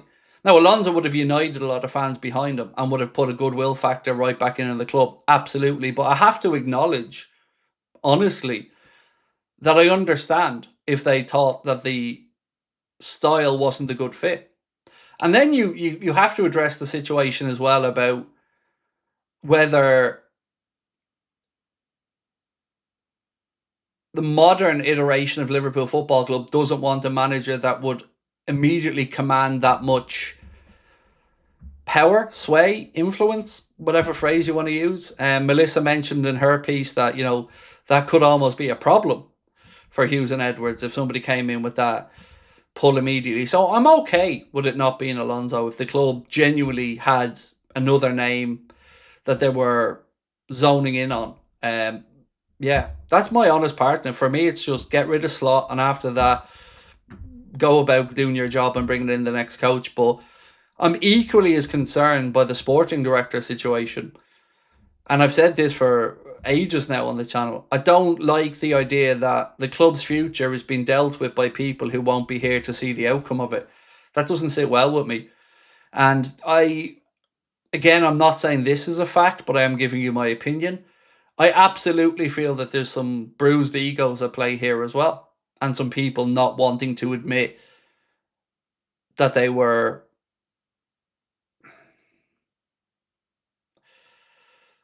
wrong. I was trying to think of a nicer word than wrong, but wrong. Because it's not easy. Like, think about it. Put yourself in Richard Hughes' shoes right now. You've been given the power to go in and bring in a coach. You did. You've stepped up to a big club like Liverpool. You've had a big transfer window where you've been backed with money that no other Liverpool manager's been backed with, or no other Liverpool sporting director's been backed with. And it goes tits up. Of course, you're going to want the guy to put it right. Of course, you're going to want to continue to back your guy, because if you don't back your guy and he goes, well, it leaves you vulnerable. And that's exactly what's happened. Richard Hughes' position now is splitting FSG because they know Slot has to go. But what happens with Richard Hughes, I'm equally as intrigued by, because even if he goes, we still have to think about what the next 5, 6, 7 years of Liverpool is going to look like. And if there's one thing I think we should all take from this, is that FSG have taken their finger off, or their eyes off the ball in recent years. There's been too much lackadaisical stuff going on around Liverpool that they've gotten away with because the appetite hasn't been there really to push back as much. Now some of these decisions are being shown up to be a mistake. The whole Schmatke era, now we didn't really have a sporting director there. Nobody was sorting out the contracts. We found ourselves in a really awkward contract situation over and over again. The players speaking out against the coach. Like, there's no coming back from this. And the club are in a mess. And I can't actually fucking believe we're in a mess after winning the league title and having such goodwill. It's almost unimaginable to me that we're here. Because if we're being honest, and if they're being honest as well, I called this shit out at the end of the season we won the league title. Because the signs were there. The signs were there that he wasn't the guy. And the signs were there that he just doesn't get it. But understandably, we allowed that shit to go because the league was won. And we were all over the moon about that and everybody was celebrating it. Then the League Cup final was, of course, another setback. The way we went out to PSG was far more acceptable last year, although it hurt, than this year's. And this year, whatever he's tried to do, he hasn't gotten a response out of them. And I just don't think he's a good enough coach for a club like Liverpool in the Premier League. I just don't. I don't think he'll ever get to grips with it. And I don't think he'll ever admit that he's made mistakes because his ego has been apparent all year. And I don't understand why Carragher and so many others are willing to row in behind a failing coach.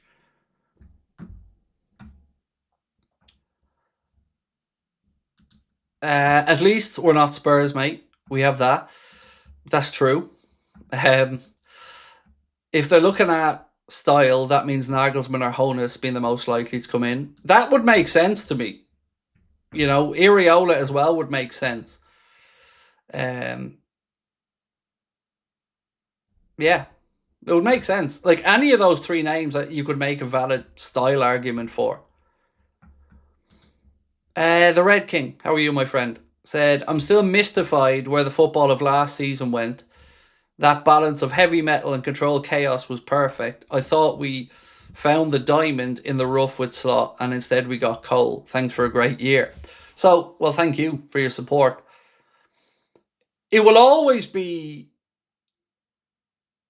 something that nags away at me. Why he made the change. I'm sure I'm not the only one that feels this. Like, why did he make the change halfway through? To the training methods, to the way that we play? I don't know the answer to that. But we've not been right since. And he hasn't been able to get it back. And I don't buy this shit about the players. I just don't. I'm actually angered at the amount of players' reputations who've taken a hit. Now, of course, they haven't had the greatest season and they haven't played well enough, but I think they're operating with one foot tied behind their back, for want of a better phrase, because the coach is so far fucking removed from in the right sphere, area. It's just not right. And how do you go from hearing Slot motivating you after Jurgen motivating you for years? It's so clear. It's so clear that we won the league title with the remnants of Klopp's fitness, pressing, and methods. And the most damning part of it all is that he was given the chance to put his own stamp on it. And when he put his own stamp on it, it's all over the shop. It's a mess. Like, those of you that are in our WhatsApp will have seen Connor posted in the passing chart from the game against Aston Villa. And the side-to-side shit, you're not making it up. Like, you can see that with your eyes, that we go side to side to side to side. The data's there. And I can't find any reason to keep him. Like, outside the fact I don't like him, and I'll admit that, I don't even believe this should be a debate. I don't believe it's gone on this long. I'm angered at FSG once again not taking decisive action. Like, who the fuck are we trying to win over here? Like, there's no medals given out for being nice guys. There's no problem making a mistake. The problem comes when you won't acknowledge the mistake. That's when people get really, really, really... Like, why with Liverpool does it always have to get to the very fucking worst point before anything happens? Why does it have to get this bad? Why do fans have to be this angry? Why do we have to feel this disassociated from our own club? And why do we have to feel like we're being wound up intentionally by our own club? It just mystifies me.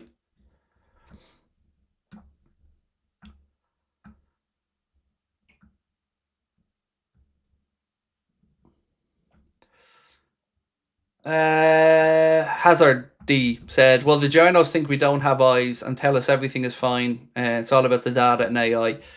The data stuff's hilarious because where's the data to back up that anything's gone right for Salah? There's none because it doesn't exist. And we don't, as you said, we don't need data. We see it with our own eyes. Like, we've seen how poor we've been. Again, Liverpool, with 450 million quid spent on it, we're beaten 4-1 at home by PSV Eindhoven. We're whooped in the League Cup after us promising there was going to be no repeat of the situation with the FA Cup the season before in Plymouth Argyle and that horrendous performance. The very first chance. Everything they say is bullshit. You know, and they looked us in the eye all year and lied to us about what the objectives for the season were, as did many of the journalists that reinvented the narrative.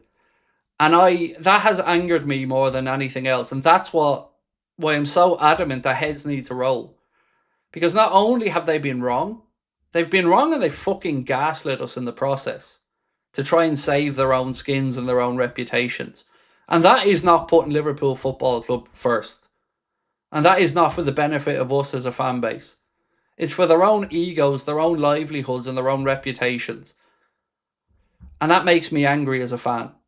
Because I can accept us not winning a league title. Of course I can. I've been around long enough. But I can't accept all the bullshit. I can't accept the subtle digs. I can't accept the James Pearces of this world and their snidey little fucking posts having digs at fans who dare call out the shit. That's very clear. That has just wound me up to another level. And yeah, I don't even dislike Arnott anymore. I fucking hate the man. I don't even want to hear his voice around Liverpool anymore because all he's done all year is try to absolve himself of responsibility. And that in itself is not the Liverpool way. He's just a spoofer, as I've said. Sad part is he'll take the credit for making the Champions League. Well, how do you come out after you lose 4-2 at Villa and say 2 goals away if Villa's good? No, dickhead, it isn't. Not when you concede 4. Like, he's just so far delusional. He's just delusional. It's almost comical. If this was at any other club, we'd all be rolling around laughing. The lack of chances and shots on target is abysmal. And also, one more thing which I haven't really seen the journalists push back too much on. All of a sudden now, there's an acknowledgement that we need pace, right? You can see that written everywhere.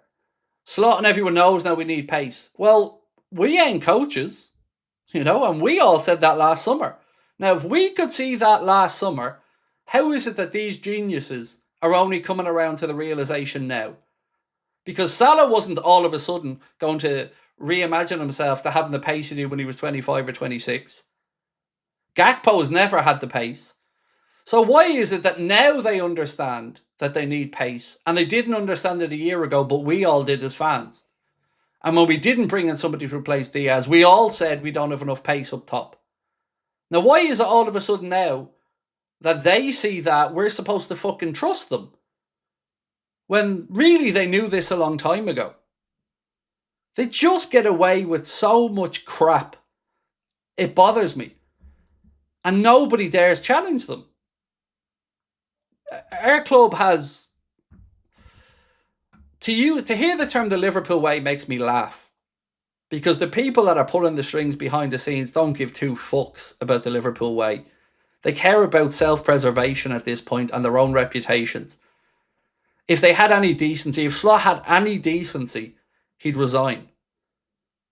Because he knows. And again, to say they want to add pace to get it right, fans don't want him. We just don't want him. Get that through your fucking skulls. Liverpool fans just cannot take to this man. It has to end or it's going to get worse. And again, we're now going into Sunday and we have to have one eye on the table because, you know, if we lost and we lost badly and Bournemouth won by a few, the unthinkable could happen. Like, we said we needed a DM in the summer as fans, right? We all said it as fans. They said we didn't need one. How did that go this season? We all said we needed pace in wide areas. They said, we don't need it. We've got Rio. We're not blocking the pathway. Now, all of a sudden, they're negotiating to say, oh, well, we need pace. We need pace. They're putting their hands up. We need pace. Of course you do. But we knew that a year ago.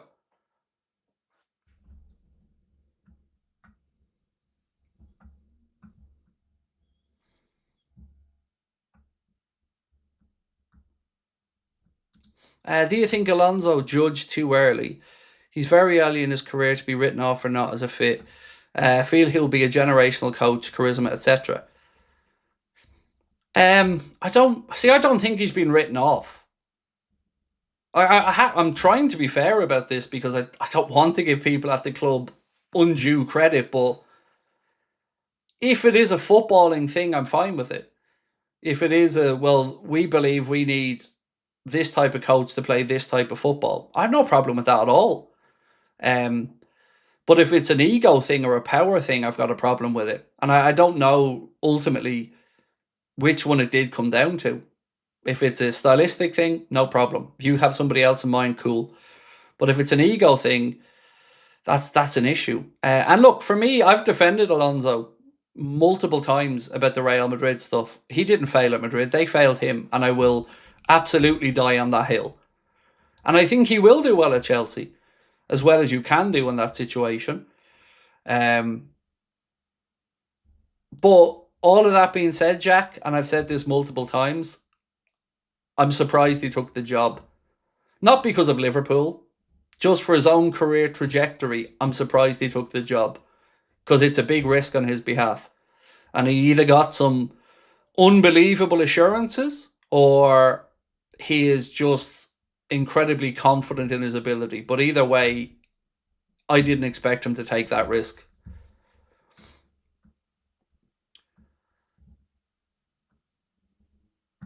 When do you think Slot will leave?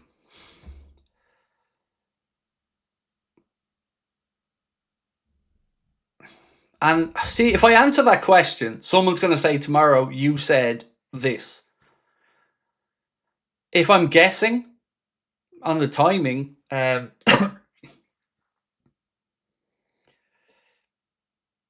midway through next week, maybe. I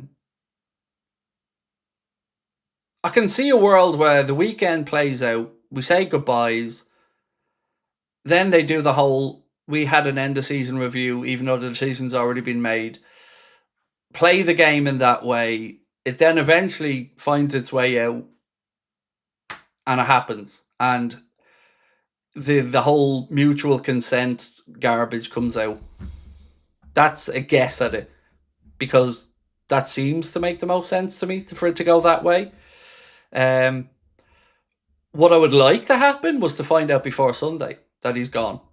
Because I don't know about you guys, but since I read that article that said that Salah has been telling friends close to him that he hasn't fully given up on the possibility of staying, I haven't been able to shake that out of my head since, because it just reaffirmed to me how angry I am that we're losing him a year early. Even if we don't think maybe he'll ever get back to the level, the fact that he's going out a year early, the fact that Alisson's weighing up his future, the fact that Jones is looking at it, the fact that Gomez is looking at it, the fact that Virgil's been linked with Galatasaray, the fact that Canade doesn't know what he wants to fucking do, all of that angers me. Because they're all situations that shouldn't be happening unless they believe the situation at Liverpool is so rotten that they want out. Like, that sounds alarm bells ringing in my mind. that so many people are considering leaving. Did you see the cheek of Arsenal yesterday? Pun. I don't know what that's in relation to, Leona. Sorry, mate, that's gone over my head. Arne tried to make history, and he did. Arne's a clown. So, like I've said before, when Arne won the league, of course it's very easy to hear how great you are, and well done, and everything that came along with it. But when things go wrong, that's when you see the character of somebody. And we've seen very quickly with Arne what he's about. Self-preservation. That's it. You've seen it all year. He has destroyed the belief system within the dressing room. He's given excuses to his players in press conferences. He's dented the confidence of young players. He's talked about having better options in positions, even if it's playing somebody out of position. And he's just done nothing to look like he's in this for the betterment of Liverpool. It just feels like this is a job to him, and it's a job that even now his ego can't take that he's wrong. And that shouldn't be the Liverpool manager to me. That shouldn't even have any resemblance to a Liverpool head coach.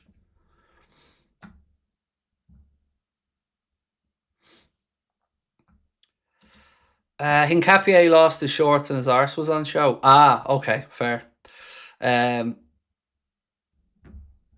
Yeah, cool. I don't know what else to say. So just, if you're coming in late, the 3 bits of information that I'm happy to say because it's new information is, one, Arne Slot's been telling people in his private circle that he isn't as sure that he's been backed as he was.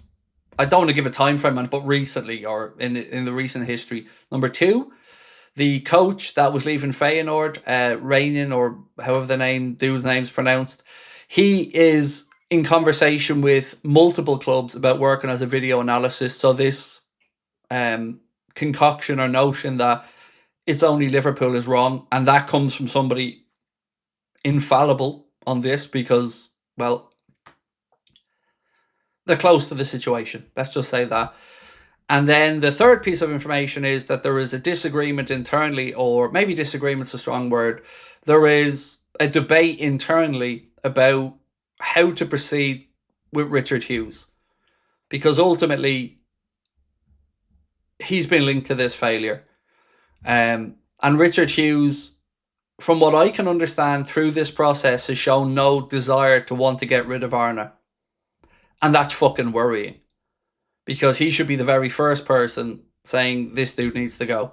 So they're the 3 things. A debate internally within FSG over the direction to take towards Richard Hughes. And obviously Slot's going to get fired. The coach has been speaking with multiple clubs, not only in the Premier League, but outside of the Netherlands, about working as a video analyst for next season. And the other piece of information that I said was that Arne was telling people in his own little circle that he's not as confident as he was. Because remember, Joyce had a piece out a while back saying that he's still telling friends he's confident that he will be in charge. That is no longer the case. Honus and Stiller, we have all the other tools. Well, I read out something, I'll read it out again, which is about Sebastian Honus, which Dave Hendrick wrote. I don't know if he wrote this for himself because he put it on Twitter, if it was just a Twitter post, or if he posted it in an article on Anfield Index as well. But he said he done a bit of a fact file on Sebastian Honus and his accomplishments and how he got to where he is now. So I'll read it out to you guys again because Dave's done really good work on this to break it all down. So credit to Dave Hendrick. If you want to follow Dave on X, it's at Hendrick, HENDRICK D82. Said appointed in 2023. When he was appointed, Stuttgart bottom of the Bundesliga and set for a 3rd relegation in 7 seasons. They won 4 games all season. Then he comes in, they win 3 and draw 4 out of the 8 games in charge. Gets them to the relegation playoff spot and keeps them up. Loses 3 key starters in that summer, but makes a net profit of €20 million. finishes second the following season behind Alonso's Leverkusen in 23-24, loses 3 key starters but still makes a profit in the transfer window of 3 million for Stuttgart, wins the German Cup in 24-25, loses another 2 key starters, has a net profit of 65 million euro, qualifies for the Champions League again and is back in the cup final. And then he went on to talk about defenders that he's improved, midfielders that he's improved. He said he developed and improved attackers like Garassi, Voltmade, Undav, Luling and Demirovic.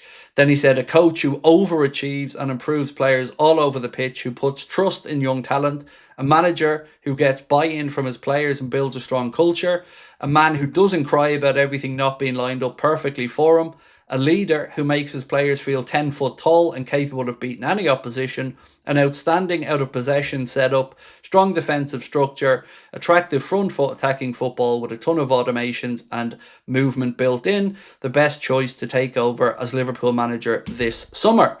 That is Dave Hendrick's synopsis or summary of Sebastian Hoeneß, and yeah, it's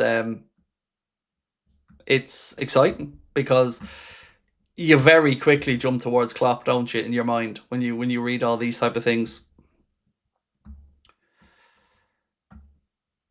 Thundercats Litterbox said, "How are Hoeneß veneers? German smile is important." So it's funny you mentioned that because I jokingly said earlier on to Connor on a phone call, Areola can't come in because he hasn't got the Nashers done yet. So it's funny you mentioned Hoeneß in that one.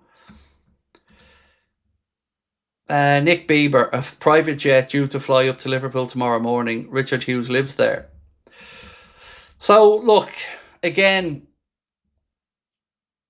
those people who follow all of this stuff will see that what I'm saying to you makes sense because it's true. Bring in Company and Elise. I'm delusional today. I'd love Elise. I just don't think there's any chance it happens. And AR QVT, thank you, mate, for joining as a member as well.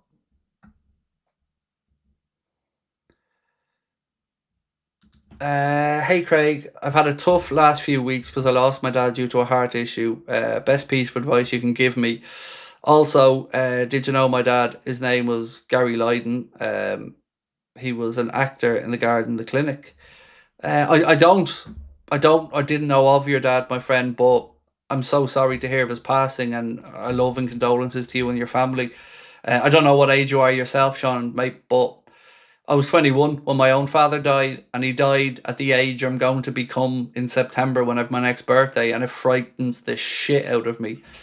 But I'm really sorry, mate, that you've been through that. It's hard to lose a parent at any point, and our condolences to you and your family. I don't know what else to say, Sean Luke, because it's heartbreaking, my man. It's heartbreaking for you and your family, and I'm so sorry to hear it. Yeah.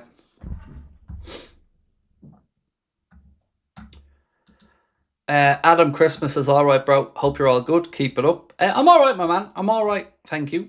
I'm head's a little bit mushed at the minute because there's a million and one things going on, and news moving all over the place. It's been a very, very busy few days for us. But again, mate, on your dad, Sean Luke, I wish I could give you a hug, mate, or have a proper chat with you. Because to me, losing my dad, I've never felt right since. I've never felt safe and secure in myself as a person since. And I know how deep that cuts, mate, when you lose a parent. So, yeah, sending you love, mate, to you and your family, as we said.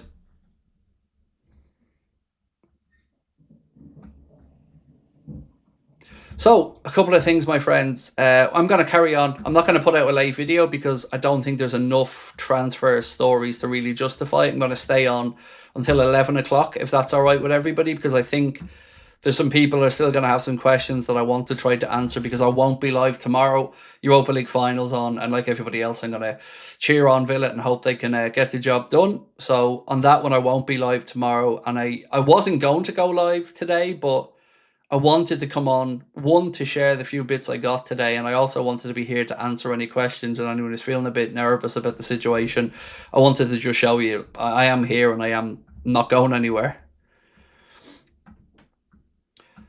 Can you do a poll of manager? Certainly. Who would you like me to put in the poll? 1 sec.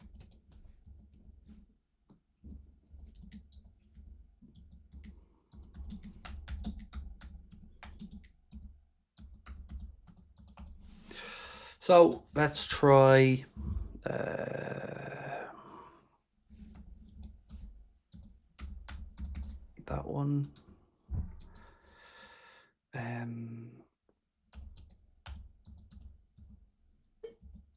That one. Enrique is not an option. I mean, there's no point in me sitting here saying Enrique, because my information is that he's going to sign a new deal with PSG. As much as I'd love him, I just don't want to put it up, because I don't think it's just wasting our time. And he'd probably win the poll, but it's unrealistic.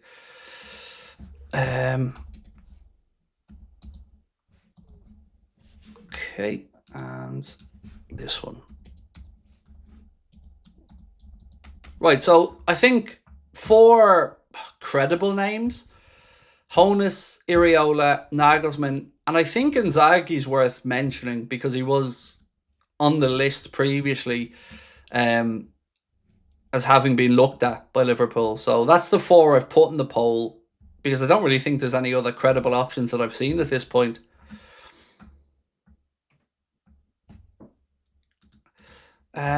Mate, the in from the journal say the for sure slot is fired, or the confidence of him staying decreases. Did I say? What did I say, Nimrod? What were the words that I said? Again, Zidane is free. I don't think he is. He's not taking the French job after Deschamps steps down, which I said to people 6-7 months ago. Nimrod, I've said what I said, mate, and I couldn't be any clearer with it. Did I say he might go? Did I say... I said he's going to lose his job. The decision's been made. I couldn't have been any clearer with it.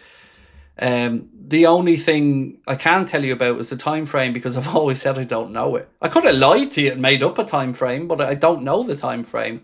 And the only thing I'm unsure of now is whether Hughes goes along with him. That's the thing I was mentioning earlier on, that there seems to be a debate inside FSG on that one. No more Dutch managers or hairless ones. I don't mind the hairless ones now. Don't be lumping us baldies in there.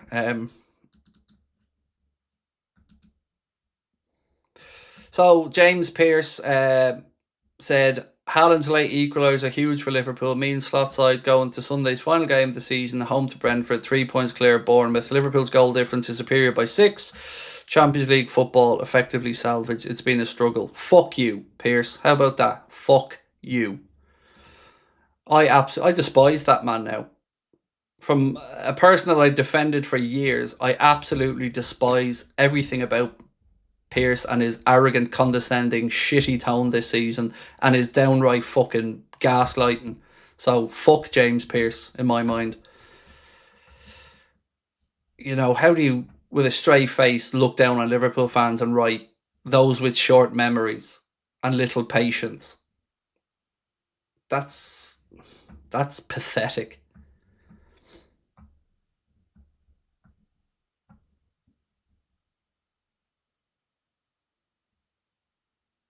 So apparently, if Brentford or Bournemouth were to beat Forest 5-0 and we lost 1-0 to Brentford, there would be a playoff for 5th, which is doing the rounds apparently.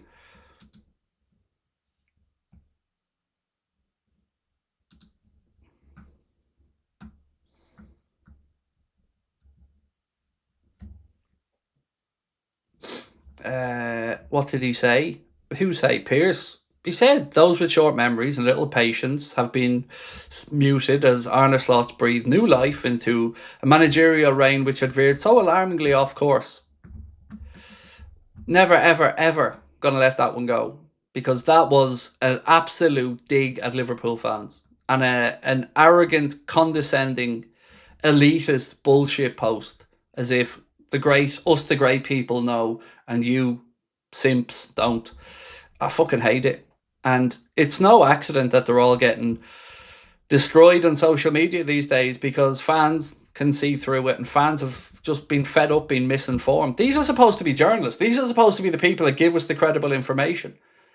And they're not. They're just parroting what the club wants them to get their access. And it's embarrassing at this point. It's embarrassing that they want us to take them seriously. Because, you know, what was it, 3-4 days before we signed Mamardashvili, or the deal was announced, he was coming on saying Liverpool have no intentions of going for a goalkeeper, even though the whole world knew we were about to sign Mamardashvili. It's embarrassing. Just came in. Hope you're well. What have I missed? Nothing too dramatic tonight, other than watching the title race play out and a few other bits and pieces. A few small bits of information that I was able to find out today. Yeah, nothing too dramatic. It's been fairly quiet. If we get Enrique, would you eat a whole broccoli? No, I wouldn't. But I would be very happy. I'd be over the fucking moon if we got him. Chuck said, "Hey Craig, appreciate the chats and news. Do you think we could get Kamara and Wharton?" Yes, absolutely. Now, remember, you said, "Do I think?" Absolutely. They're two very, very credible names, Chuck. And I said to you guys last summer, I expect McAllister to potentially move on this summer. And I still think that could be the case. After that, the Jones one that did catch me off guard a bit there, because I wasn't expecting Curtis Jones to be open to leaving the football club. I knew that the contract situation was going to have to be resolved, whether that was a sale or not, but to hear that he was open to the idea of going to Inter Milan and still is, and then, you know, Alisson open to the idea of going to Juventus and still is, these type of things concern me, because these are players who've never ever looked to push away from Liverpool until now. And I think we know what the common denominator there is. On Lamine Kamara, I don't know all that much about Kamara. You know, there's definitely people who'll be able to give you far more up-to-date and credible information on him. But he's somebody who Newcastle, if I'm not mistaken, were linked. I think there was even a piece that said Newcastle were ahead of us in the race for Lamine Kamara, if my memory is right. But their name is certainly within the mix, because, of course, they have to have a midfield reshuffle this summer themselves.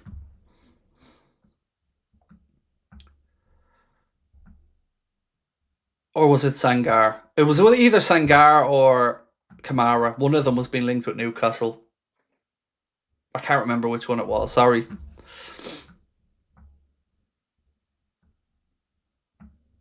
Dave said, Areola to Stuttgart, Honus to us. It's not impossible.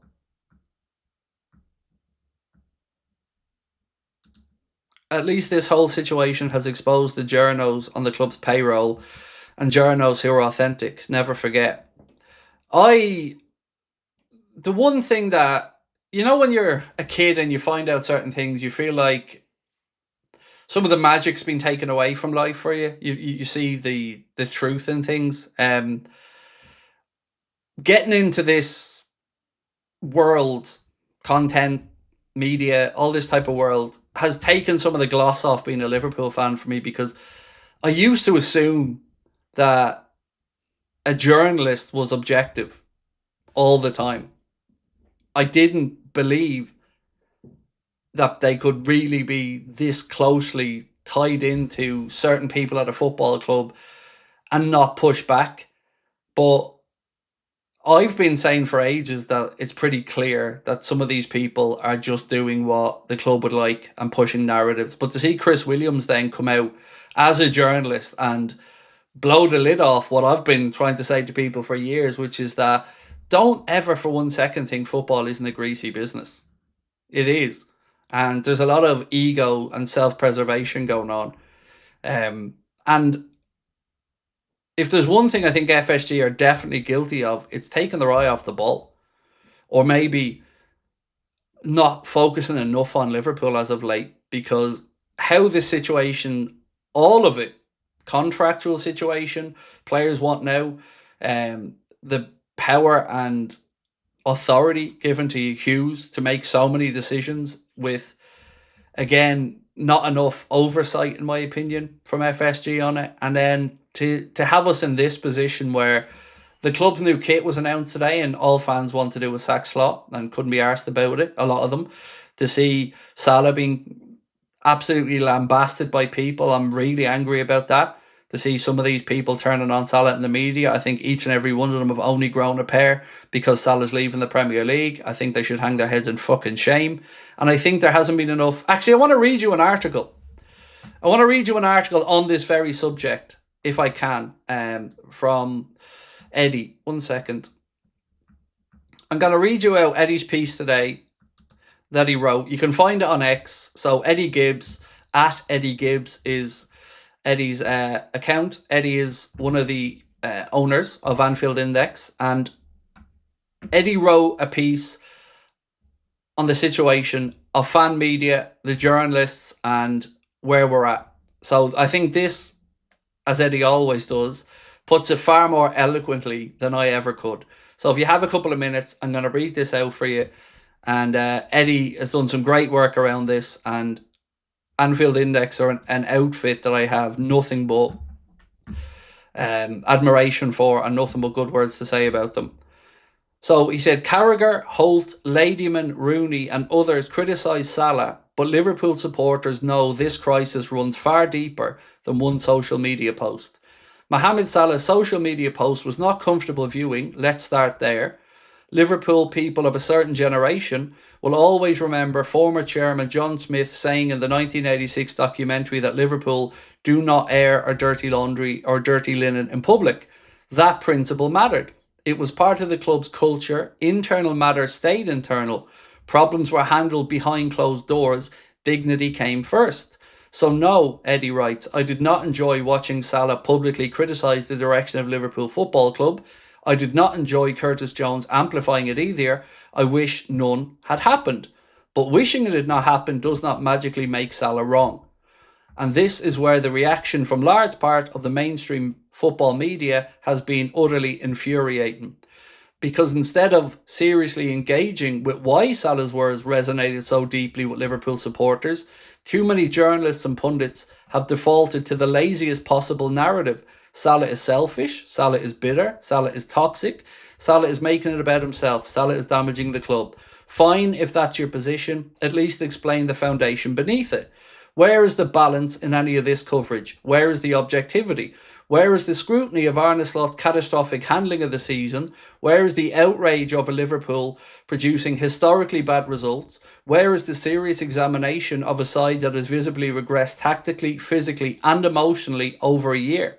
Instead, we're watching media figures circle around the same safe conclusion because it protects relationships, preserves access and keeps everybody in comfortable positions. That is precisely why fan media has become so important. Fan media exists because trust has eroded. I write for independent outlets, Eddie says. I have a job outside of football that pays my bills. Liverpool writing is driven by emotion, investment and genuine opinion, not by preserving access to press conferences or maintaining cosy relationships behind the scenes. That matters. Because when I hear figures like Oliver Holt, Ian Ladyman, Wayne Rooney and even Jamie Carragher lining up to condemn Salah, I cannot help questioning how authentic these opinions are anymore. Are they analysing the reality of Liverpool supporters? Are watching every week? Or are they protecting the machinery they rely upon professionally? That sounds harsh, perhaps unfair to some, but supporters are not stupid. Fans can sense when coverage becomes performative rather than honest. They can sense when journalists become more offended by a breach of media etiquette than the collapse unfolding on the pitch itself. Liverpool have been dreadful this season. Not mediocre, not inconsistent, dreadful. This is a side that has looked physically weak, mentally fragile and tactically incoherent for months. Liverpool have become painfully easy to play against. The football is sterile, the aggression has disappeared. The identity has vanished. Supporters are not imagining this decline, they are living through it every week. Yet somehow, Salah became the central villain because he publicly acknowledged what everybody can plainly see. The media reaction has exposed a disconnect between football's established voices and the supporters inside the stadium. Salah broke the rules, not the truth. Salah violated an old Liverpool principle by speaking publicly. That much is undeniable. But there is a difference between breaking convention and telling lies. Nothing Salah said was morally wrong. Nothing he said was factually wrong either. Liverpool do need to rediscover intensity. Liverpool do need higher standards. Liverpool have drifted alarmingly away from the football that made them feared across Europe. This side does crumble too easily now. All of this is true. What fascinates me is how little curiosity there has been from the mainstream media about why so many Liverpool supporters instantly agreed with Salah. That should have been the story. Instead, the entire conversation became about Salah's tone, Salah's timing, and Salah's ego. Very few people stopped to ask why a significant section of Liverpool support reacted with something close to relief. Perhaps because many supporters feel that they've spent the past year being gaslit about what they're watching. When fans complain about performances, they're told to calm down because Slot won the league in his first season. When supporters point to tactical failures, they're accused of hysteria. When concerns emerge about standards slipping, they're dismissed as emotional overreactions. Meanwhile, Liverpool continue conceding goals at alarming rates, producing lifeless performances and looking less recognisable every passing month. Supporters know what decline looks like. Liverpool's fan base has seen enough football across decades to recognise drift when it arrives. That is why Salah's words landed. Carragher should know better than most is the next part of this article. Jamie Carragher's contribution to this discussion has been especially disappointing. Not because he criticised Salah, that's fair game. Nobody should be immune from criticism. But Carragher framed this entire situation as Salah FC. Comparing him to Cristiano Ronaldo's scorched earth Manchester United exit, the comparison felt absurd. Ronaldo attacked everybody and everything because of his own status had been diminished. Salah's post focused overwhelmingly on Liverpool's standards, identity and direction. You may dislike the method, but pretending this was solely about personal ego ignores the substance entirely. More importantly, Carragher should have understood Liverpool supporters better than anybody sitting in those television studios. He knows this fan base. He knows how emotionally tied supporters are to their identity and intensity. He knows Liverpool supporters will tolerate failure far more readily than they will tolerate drift, passivity, or emotional detachment. And yet his analysis barely engaged with any of that. Instead, it became another lecture about timing and selfishness. Again, I ask, where is the balance? Where was the energy when Slot publicly distanced himself from responsibility by implying supporters underestimate the importance of transfer windows? Where was this scrutiny when Liverpool repeatedly produced chaotic, disorganised performances? Where was this outrage over the collapse in standards across the squad? Salah gets hammered for speaking publicly, yet Slot has spent months handling the media appallingly while overseeing Liverpool's steepest regression in years. The imbalance is impossible to ignore. And finally, he said, public fallout revealed something even bigger. The most revealing part of this entire saga was not Salah's post itself. The reaction was from Liverpool players. Modern footballers understand optics perfectly. The media trained relentlessly. Every like, every emoji, every interaction is calculated because they know how quickly narratives form online. Tony Barrett and Liverpool's communication team worked tirelessly to prevent precisely this sort of public fracture from happening. Yet players still openly engaged with Salah's message. That matters enormously. Maybe they were only supporting a friend. Maybe they simply agreed standards must improve, but they absolutely understood how it would be perceived externally. To prevent others or to say otherwise is naive. This is no longer one unhappy player lashing out. This feels like symptoms of a club losing alignment from top to bottom, which brings us back to why fan media matter so much now. Supporters increasingly crave honesty, not sanitised access journalism, not carefully managed narratives designed to prevent and persevere with relationships, honest reactions from people emotionally invested in Liverpool Football Club itself, rather than the standard within the football media ecosystem. I may not write with the polish or eloquence of some national journalists, but at least supporters know where I stand. They know my opinions are not shaped by preserving access, protecting relationships, or worrying about invitations drying up. And I suspect many Liverpool supporters are growing tired of voices who no longer seem capable of speaking freely themselves. Salah broke an old Liverpool rule this week, but perhaps the louder truth is that Liverpool's silence had already become unsustainable. So that was Eddie's piece, and I think it was brilliant. And I think, as I said, he spoke far more eloquently than I could, and he laid it out there, and he laid out the issues. There hasn't been enough questioning this season. There haven't been enough pushback. There hasn't been enough drilling into the reasons behind it. It's just exactly what we've said all year. We're being treated like morons. We're being gaslit. We're being wound up. We're being told we're wrong. We're being told what we're seeing with our own eyes isn't right. And that has only led to even more anger from the Liverpool fan base. So that's a huge part of why it's hurt me so much this season, is a lot of this is coming from within. And it stinks. A lot of this is, again, pretty clear. And yet they're trying to tell us it isn't. Where was I at then? At least this whole situation has exposed the journos and clubs' payroll and journos who are authentic, never forget. Look,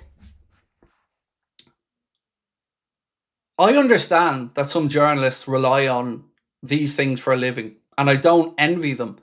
But when they get up on their high horses and look down on the rest of us and think that they're the serious people, while at the same time writing stuff that, at the very least, they question the authenticity of, that really doesn't fill me full of happiness as a fan. Because if I no longer read anything about Liverpool from people who write about Liverpool solely because I don't believe it.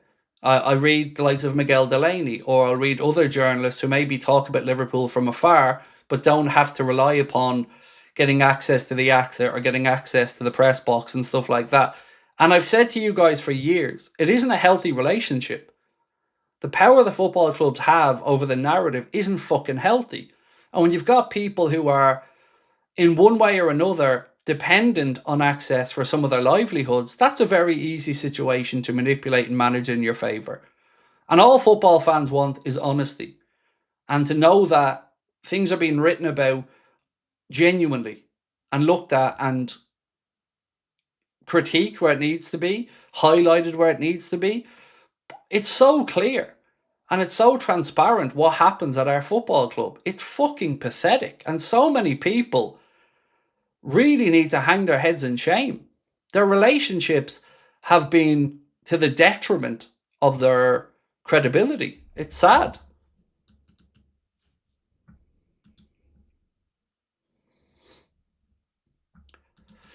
If we get a new manager, do you think Harvey stays? I don't know. It's got to be possible though, right? It's got to be possible, Eddie. But I personally, I don't know anything about that situation. So yeah, I can't add that into it, unfortunately. Congrats to Yan Diamonde, young player of the season, said Jaden. Congratulations to him indeed. What a season it's been for him. Assuming a new LFC way type manager and director, which current players do you advocate to keep, if possible, and which do you advocate to sell immediately, if any? There was plenty off the pace. Really good question, Mike. Thank you. I would like to keep Alisson for one more season personally, because I don't think we're ready yet. And I don't think we need the headache of dipping into the market to find another keeper yet. That's something that we can put off for a year. And do we really need 10 to 12 million euro that badly? I would say keeping Alisson for a year would make more sense. If we're being really blunt about it, we need to do something at right back as well. I'm not saying that we should sell Conor Bradley, but we can't rely on Conor Bradley because his body unfortunately isn't able to cope with the rigours of the Premier League or playing twice a week. But when he's available, he's a really good player. So I think somebody like Dumfries could make sense because we just need somebody. Then we move into the centre-back positions, Mike, and I'm okay with Canade staying at a particular number, but anything above £200,000 a week is absolute madness. because he has mistakes in him. Virgil, again, I think we should look at replacing him in a year's time when his contract is up, but we should absolutely be planning for it now, whether that is going to somebody that we already have seen linked to Liverpool or somebody who we haven't spoken about. I'm open to, but we need to be planning for that now. On the left side, I think it's an absolute disgrace that we're willing to bring in Costas to replace Robertson. That is weakening us and not strengthening us. So that's madness. Into midfield, I'd sell Maka tomorrow because I think age profile wise, this is your last chance to get a decent fee for him. We don't know if Maka's legs have gone or if this was a bad season, but I don't want to roll the dice on that, so I'd sell. Curtis Jones, I don't think we should let him go, personally. I think it's important that we have a scout's heartbeat in the team, but if he wants more football, that's a decision for him. And again, the club have let this get to a point where they either get a fee now for Curtis Jones, they extend him, or they lose him for free in a year's time. Not very clever. Then we move on to the forward line, where all of a sudden now it's really clear we need pace according to Slot and others, where we've all said that for a year. So we need 2 wide players brought in. I like the idea of bringing in Bowen and a young player.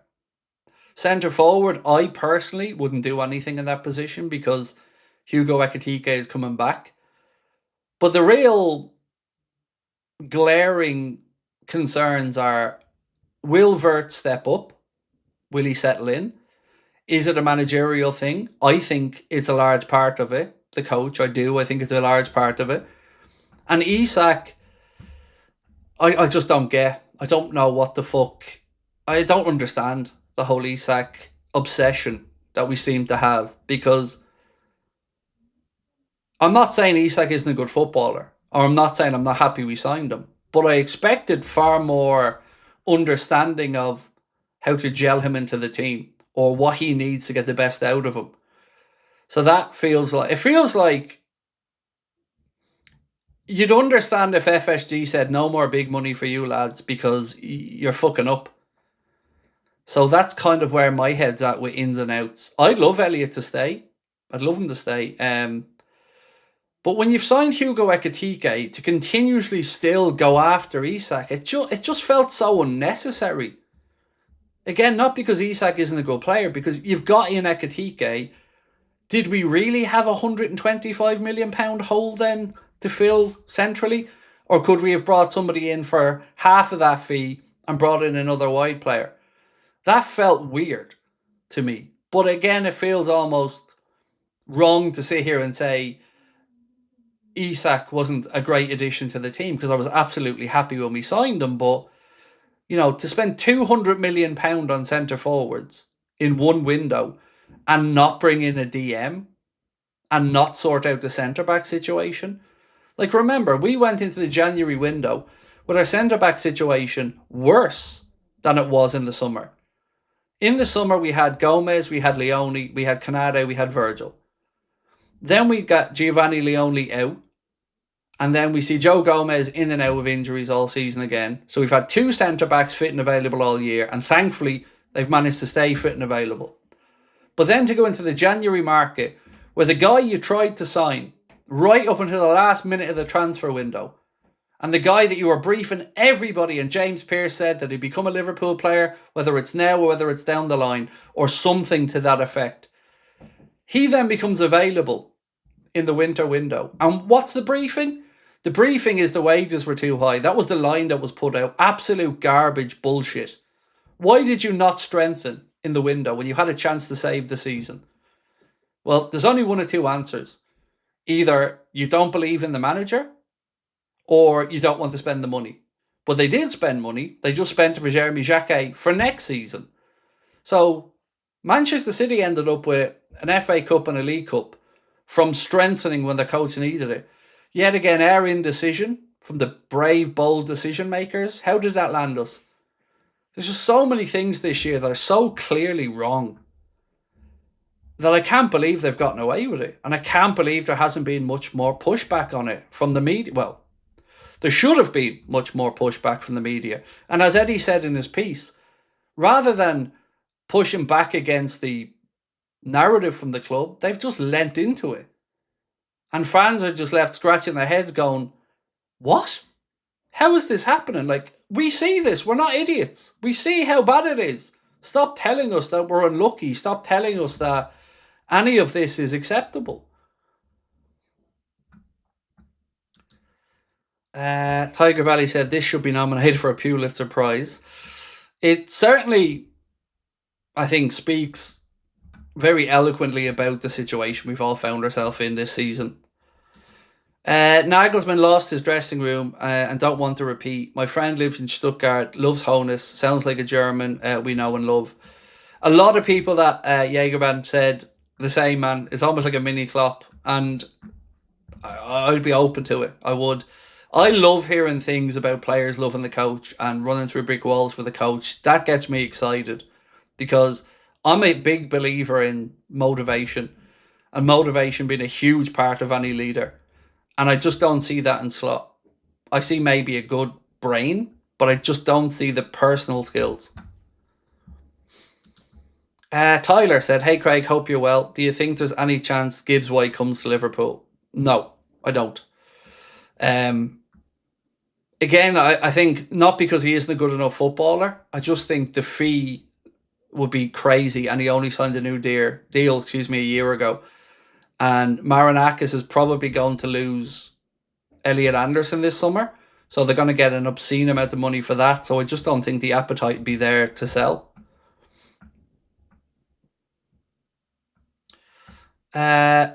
Isak has done it in the Prem before, we have to believe. I'm not writing him off. I'm just trying to say to you, I don't know if we really needed to go that deep after we signed Ekitike. It felt like almost this was the crown jewel they wanted to kind of prove their point or to prove their worth or something. It just, something about it just doesn't sit right. But of course, I hope Isak works out. And of course, you know, if he gets to anywhere near the level we've seen at Newcastle at times, we know how good he is. But we did all these things and we still didn't address some of the main concerns that we had around pace, around the DM, and around centre-backs. Babu Shadow said, Craig, you're my favourite ever content creator. That means a lot, mate. Thank you. Because I'm not going to lie, the past few days have been heavy going since I told you what I found out. Because I can't will it along any quicker. I can't give you a time frame on it. And I've been reading comments that have really hurt me and angered me from people who don't know me, professing to know me inside out. And I just wish people knew the sincerity at which I try to come on with. It's not in my interest to lie. Yeah, so that's been a rocky couple of days on that, because would I do it again? I don't know. I don't know if I'd say the same thing again if I didn't say it already. I'd still believe the same information, but there's no winning for me in it. Like somebody tried to say earlier on, you get views, but it's short-term views, and I'm not exactly struggling for views. With all due respect, I'm not. So I didn't need a little boost in views. I was excited to share it because I know how relieved I felt when I heard it. That was it. That was the only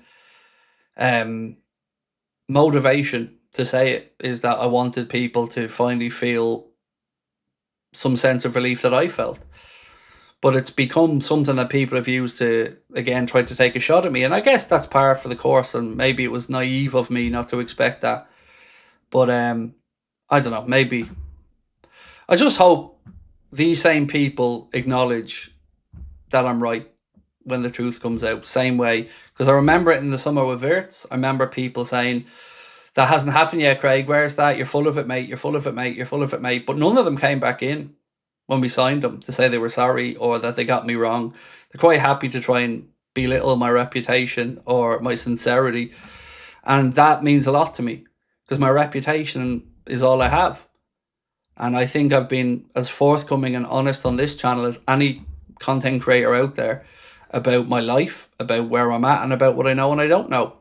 But, you know, I can't move the time frame along.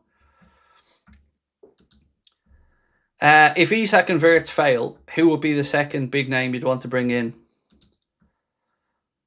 I maybe I'm wrong on this, Colin, but I just have no belief that Wirtz will fail. I'm arrogantly confident he'll come good. But it does need a change of coach there, because it's not an accident that he looks better with Germany. It's not an accident that he looks more confident. So, Isak's one that I just don't think. I don't think we can get out of if it goes wrong without losing a fortune. So I hope it goes right. But I'm unsure whether it does go right or not at this point, but I hope it does.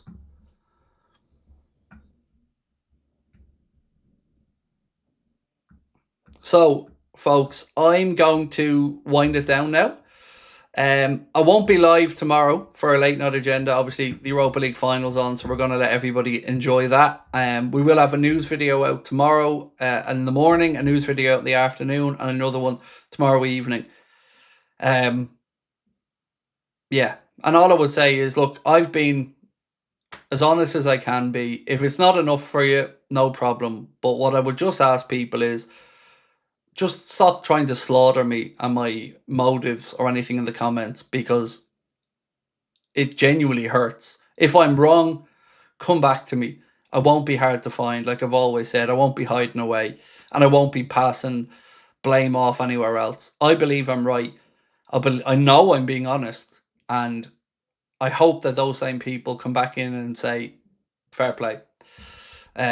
Or not, but just stop trying to piss all over my name. I trust you and love you getting us through this. Thank you, Danny. Yeah, this season's hurt as a Liverpool fan just because of how far from grace we've fallen so quickly. That has eaten away at me all year. Because like I said, last summer we were all so excited for the season. And it just, not only did we underachieve, but it's just gotten too far to the extreme of the other direction. Tyler, hey Craig, just wanted to say that you're brilliant, man. I love your content, and just wanted to say keep going. Thank you. I need that today, man. I really fucking do. I need that, and thank you. It means a lot. I could do with a hug right now, honestly. Thank you, Miles, as well. Appreciate you. Thoughts on Honus joining and bringing in Stiller? I wouldn't be against it one bit, my man. Wouldn't be against it one bit. Angelo Stiller is somebody who we've been vaguely linked with on and off for a while, but if Honus was coming in and he wanted to bring his guy with him, I wouldn't be against that one bit. Right, thank you. Really appreciate you guys. We'll see you tomorrow. Appreciate you, and we'll talk soon. Much love. Bye-bye.